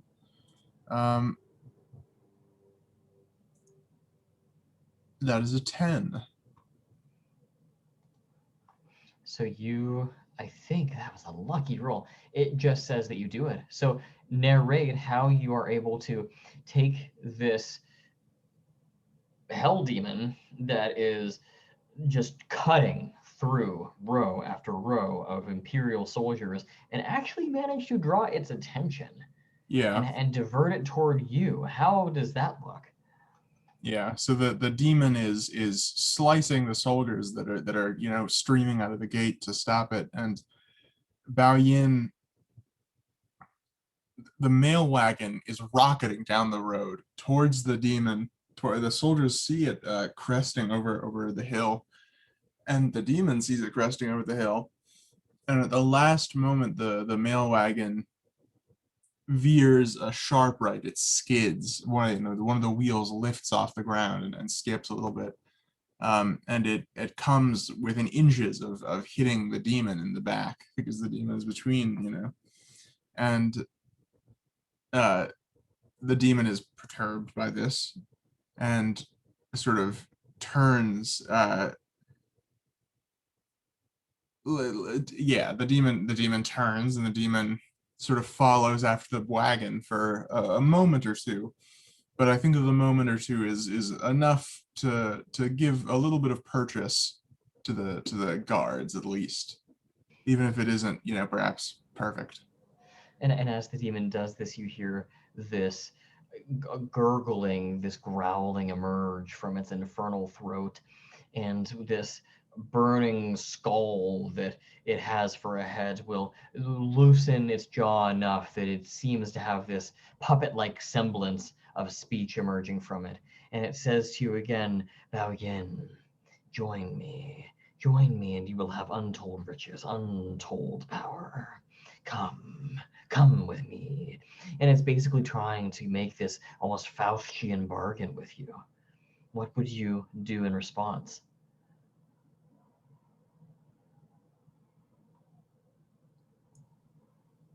Yeah, Bao-Yin, Bao-Yin plugs his ears, and he jams himself against the bench of the wagon, which spurs on the horse faster.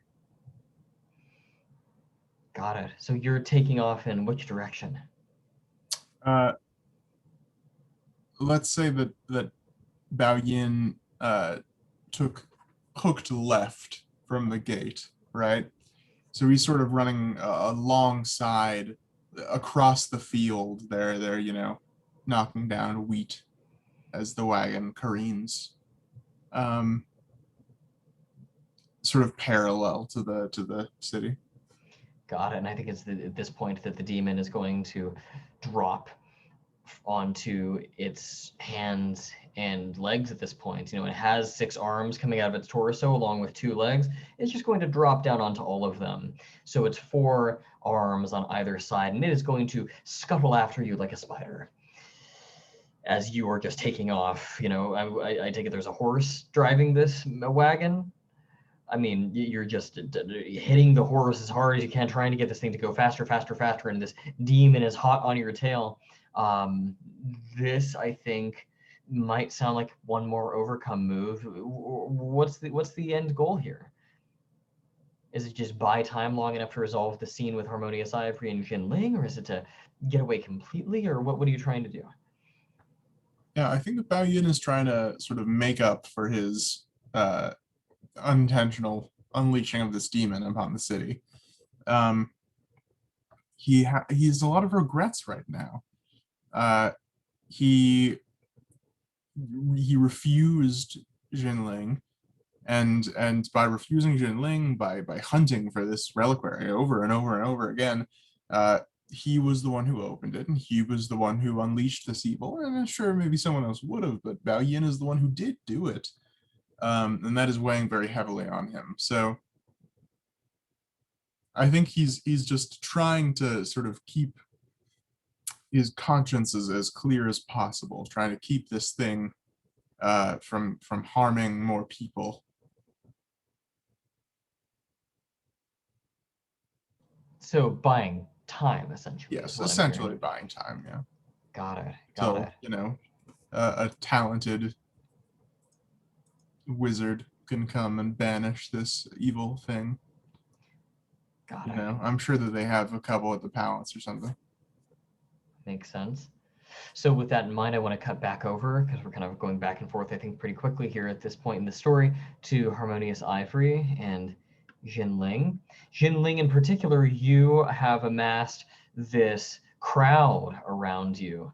And what is the real Xin Ling commanding them to do as they walk into the palace essentially unimpeded, because the guards have thoroughly vacated, either because they have retreated and are running for their lives, or because they have all made their way to the city gates to deal with the hell monster that is attacking? What are you exactly commanding these people to do?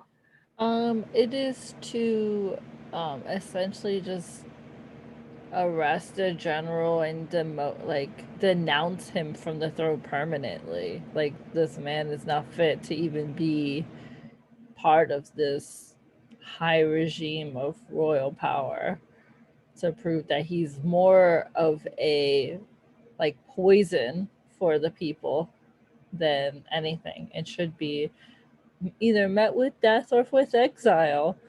Mostly with death, to be honest, at this point. But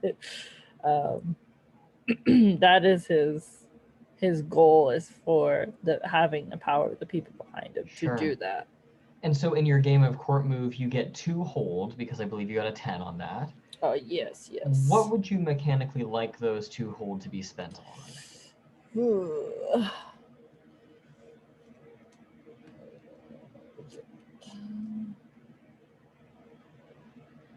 I guess like would take control of a key location would be taking control of the palace. That's an option you can take, yes. Yeah, I want that.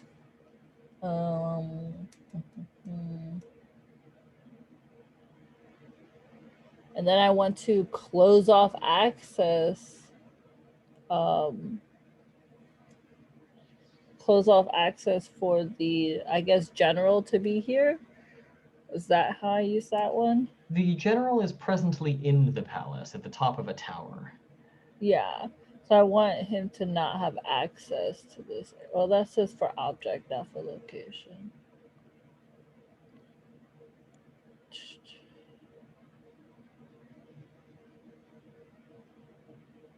I guess would gain a reputation as emperor, like the chosen emperor, be the best fit? Feels fair to me. I think you could, I think you also have the option of taking influence and trying to maybe best the general and maybe like a social duel to really cement that. As you make your respective cases in front of the crowd, you could kind of take the narrative that direction, or you could just kind of try to do mob versus him. And at this point, he's unprotected by any guards himself. So either way you want to take it sounds fine. I mean, if I could offer another suggestion, I think that Sister Serpent will like bow in your direction and say, "My Emperor, if your wish is the general's death, please allow me the honor of carrying out your first order." I will place my hand on your shoulder and say, Sister Serpent, I trust that this move from you will cement my faith in you and of the people of this country for me. And I nod and gesture for... All right. Then I'm going to try and take out the general. And I think it's about this time that the general's like, what? And then down below, you hear somehow Xin Ling's voice. And there's a crowd around him. But Xin Ling is up here. How is he hearing 2 of Xin Ling? And he, again, what? And he is beginning to become increasingly distressed and confused. At this point, he's just gone into a complete state of reckless, just brazen disregard for decorum. And I think at this point he says, enough of this, and pulls his sword and is going to make his move for Harmonious Ivory, if that is doable. Yeah. So you have your style element, don't you? The duelable. I can duel. I don't have my style element marked. So do I just I roll my style element, and then I find out what his scale is higher than mine? Well, you declare scale at the very beginning, and I think in this case we'll say that his scale is equal. You are a secret agent who's been personally trained by Father Locust, and you have been sent to do an assassination, so that implies that you're pretty good at fighting people one-on-one. All right. So we'll roll with a +3. That is a 9, and I will spend a bond to bring that up to 10. Scale is the same. You win the conflict. I will not show mercy or let him escape. I may declare a shift in the fiction, a change of heart to impress someone, or to shift an entanglement, etc. I mean, yeah. I definitely want to at least impress Xin Ling. Like, I don't need Xin Ling to fall in love with me, but I would like Xin Ling's eyes to be like opened to the possibility, like down the track sometime.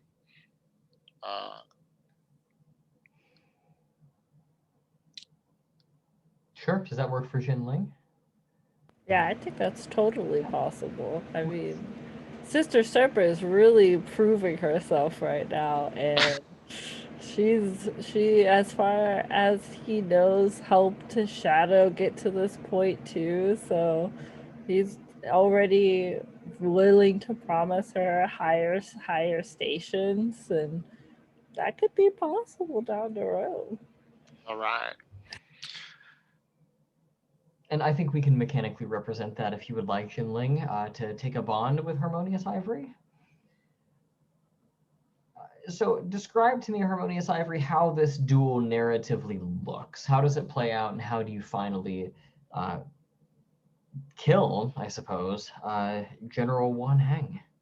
Yeah, so it's definitely rough. The general comes at me and I don't have a weapon of my own.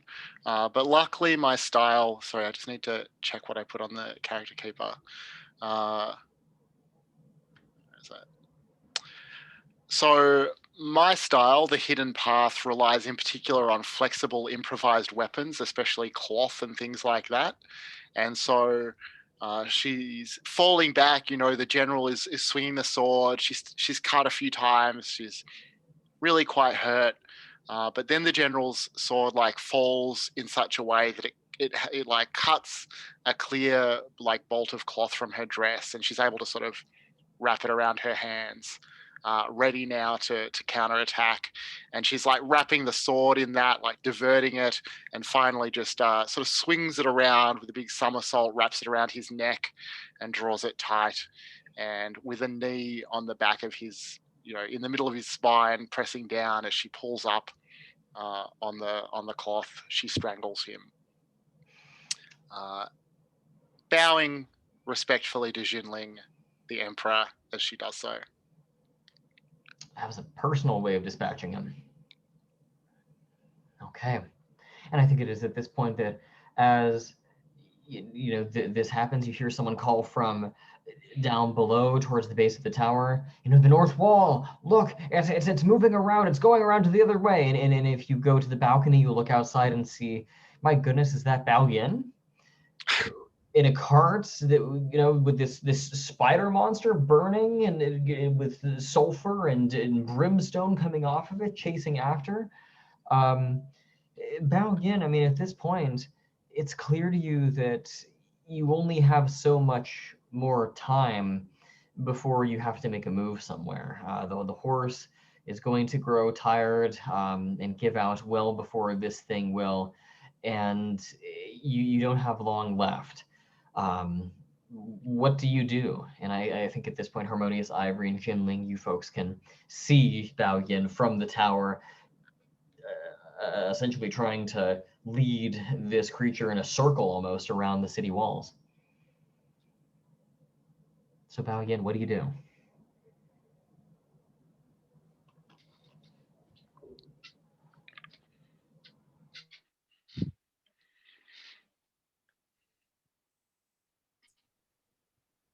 Bao-Yin, what do I do? Yes.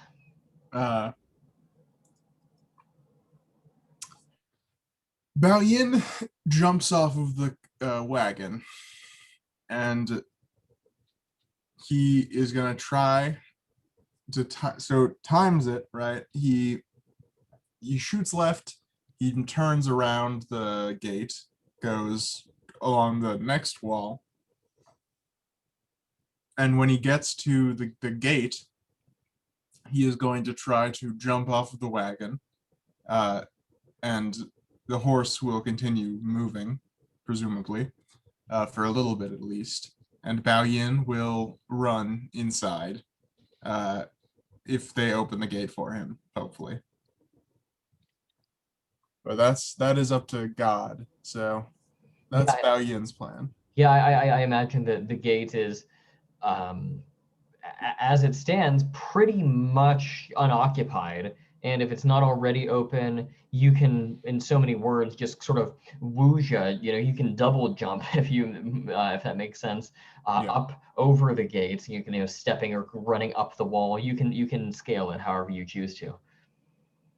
Yeah. So that's Bao-Yin's plan, is to roll off of the wagon when he gets near the next gate, and try to get in on the other side from this demon. Sure. and I'll say that you're successful in doing so, but of course the demon is going to simply begin to scale the wall itself, crunching one elongated fingernailed hand into the wall and then crunching another one in and kind of scurrying its way up over the wall. It's very easy for this thing to navigate. Harmonious Ivory and Xin Ling, you're watching from the top of the tower. Actual Xin Ling, you're, I don't know if you're also at the top of the tower and there's a moment of, wait, who are you? Between everybody, or if you're down at the bottom. But I mean, everybody's privy to this going on at this point, and I envision this as being kind of one of the final climactic scenes here, is figuring out who's going to make it through this. So let's go to, I think, Bao-Yin again. Where are you headed exactly? Are you just kind of running through alleyways, or do you have a specific destination in mind? Bao-Yin is just headed away, honestly. I think, he's just running away from the demon.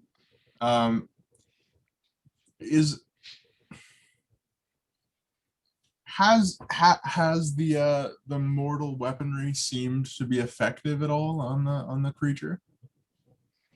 Oh, I mean, I suppose there's no reason why it wouldn't be, but truth be told, none of the guards are getting close enough to really find out. It's dispatching all of them very quickly. It would take a legendary warrior to defeat this kind of creature. Yeah. Well, I have to ask. Do.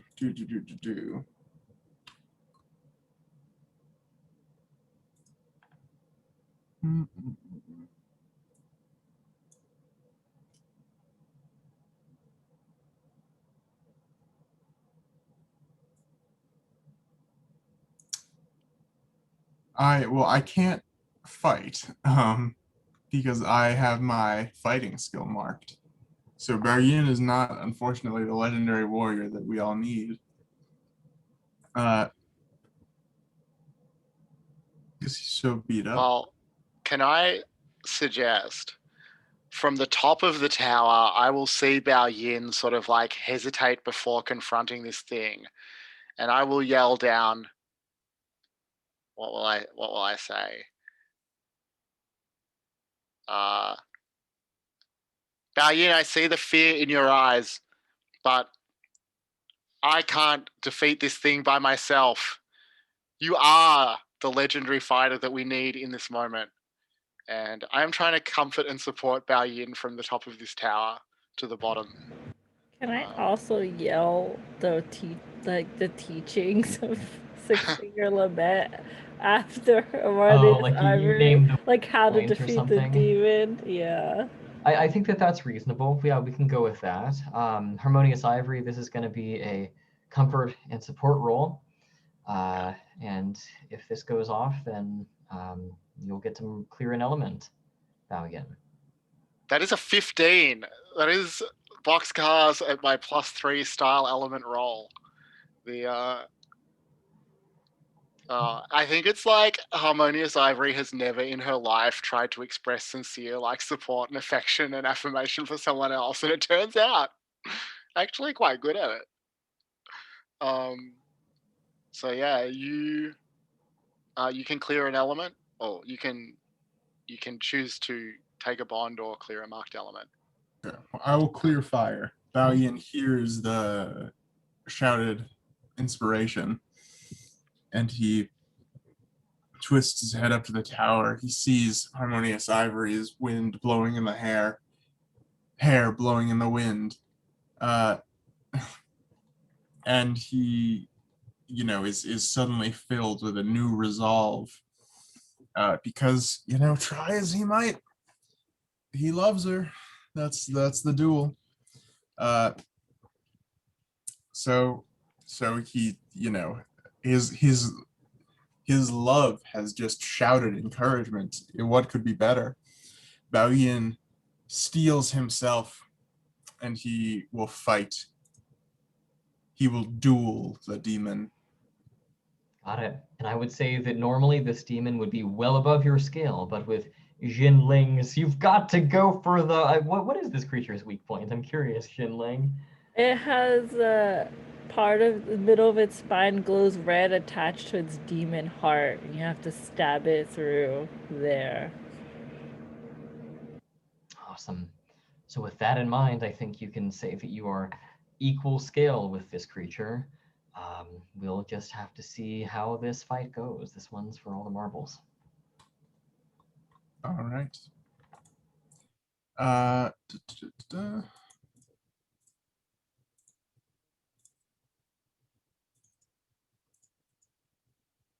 That is an 11.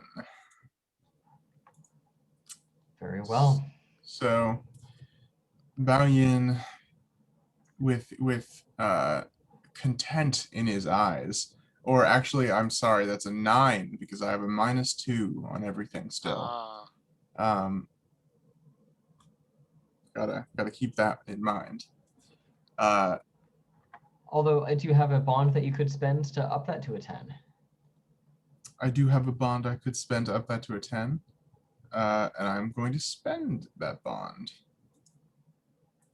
So I spend a bond with Harmonious Ivory to up it to a 10.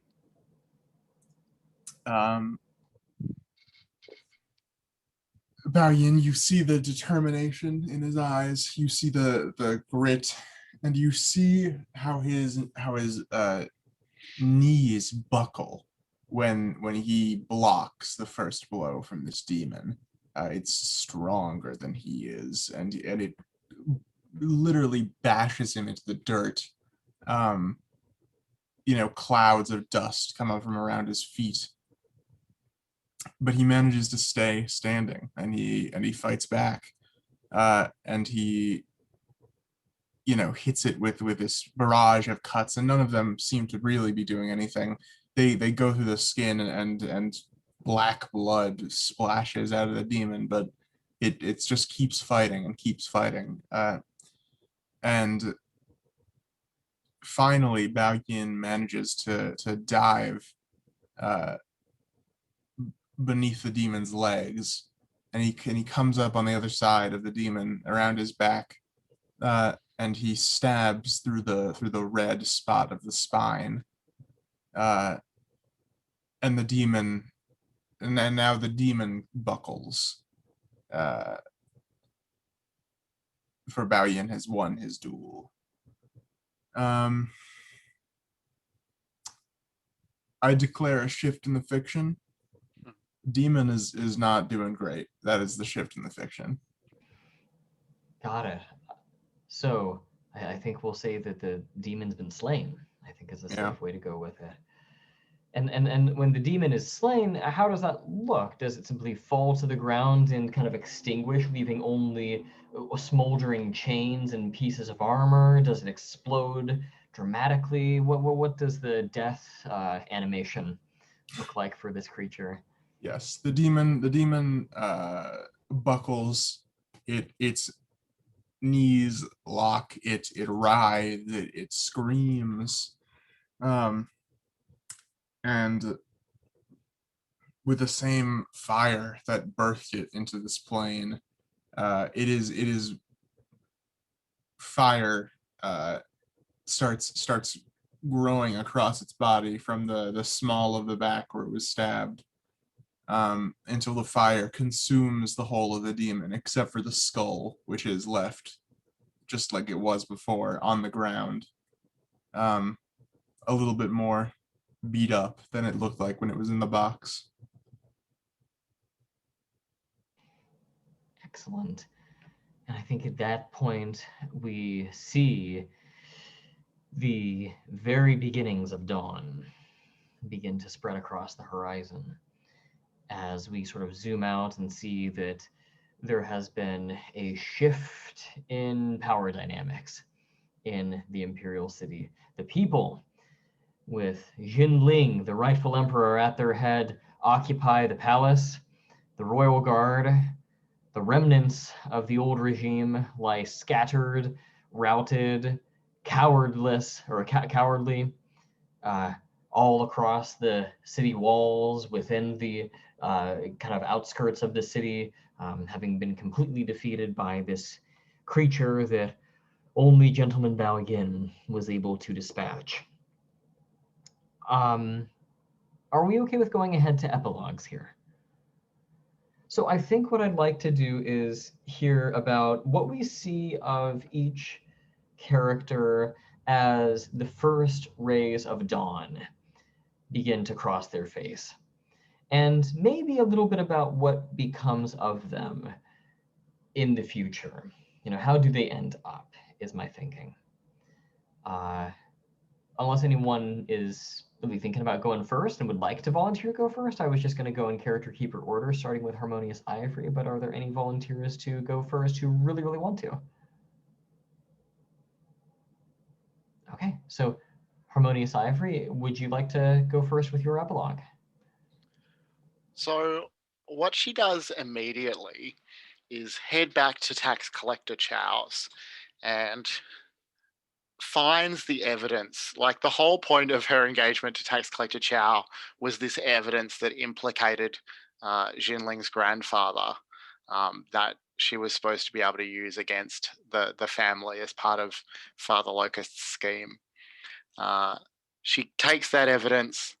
She considers whether she will use it, whether she will keep it as leverage, whether she'll use it in some sort of power play, but then she burns it to ensure that Xin Ling's reign is relatively, secure, at least as far as this potential problem goes. Later on, I think that she substantially reforms. Like, she's had enough intrigues. I think that she opens some sort of charitable institution, maybe a soup kitchen or something like that, and calls it the Jade Serpent Memorial, like something or other, soup kitchen. And fairly humbles herself. She provides advice from time to time, should Xin Ling require it. She hopes that one day Xin Ling will come around, but she's content serving the people for now. Gentleman Bao-Yin, what does your epilogue look like? Yeah, Bao-Yin, when the dust clears, Bao-Yin clears out too. This city was, it was a busy couple of weeks he spent in the capital. And it's a couple of weeks that he would not repeat if you could pay him to. Bao-Yin, he leaves the skull on the street. He's too dangerous, He'd been fiddled with demons once, never again. And Bao-Yin leaves town. He finds the cart somewhere, and he gets back on it, and he goes. And he spreads from town to town his anti-demonic calligraphy agitprop. He go everywhere he goes. He warns of what the demons can do and what will happen when people consort with demons. How it happened to the general, how it happened in the palace, and how it almost felled the city, and what it would do to just the people if they try to do these things. There are things greater than us, and these demons are one of them. And for a long time, that is how Bao-Yin lives his life. He lives his life warning people, and he has fun on the side. But it is a change in him too. Certainly, I don't think he ever goes back to the Imperial City. I think he does not want to go back. He doesn't want to be treated like a hero there, which is a change for him too. So, yeah. And I think before we get to Xin Ling, there's this kind of little interlude where we see that skull lying in some street corner. There's a crack down the side of it. It's covered in dust and must, and there's or mud and dust. And I think that, someone walks by and steps in a puddle and a bit of mud splashes onto it, and it's this discarded relic that no one seems to care for. But then a hand comes down from above camera and picks it up. You see this exodus of people leaving the city as the lockdown is ended, a lot of merchants trying to get out. And you see this bedraggled figure covered in kind of all these almost Sherpa levels of burlap sacks hefted over his back, old, torn, ragged clothes. And he tucks the skull under his arm and shuffles his way out of the city. And then as the camera swings around to reveal his face, it looks like General Wan Heng. But then you see a bit of smoke emerge from its nostrils.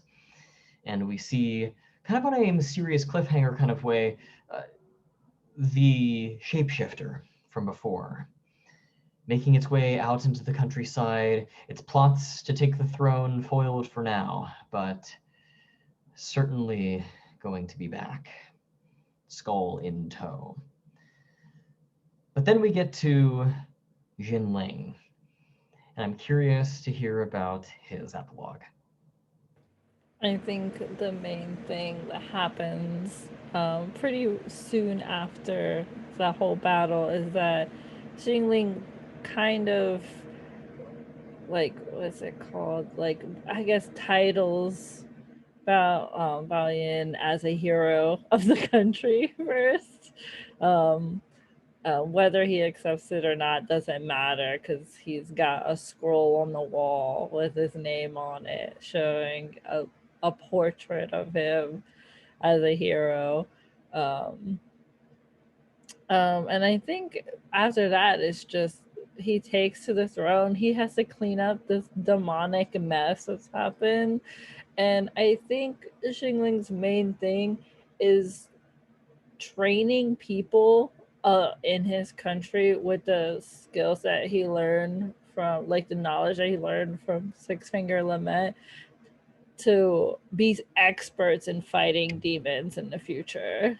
And that is something that he's going to heavily focus on, because he knows the powers that they can change their shape, they can have super strength and etc. And he wants to be able to have this elite force to combat them in the future, while also just like making sure that the people are okay.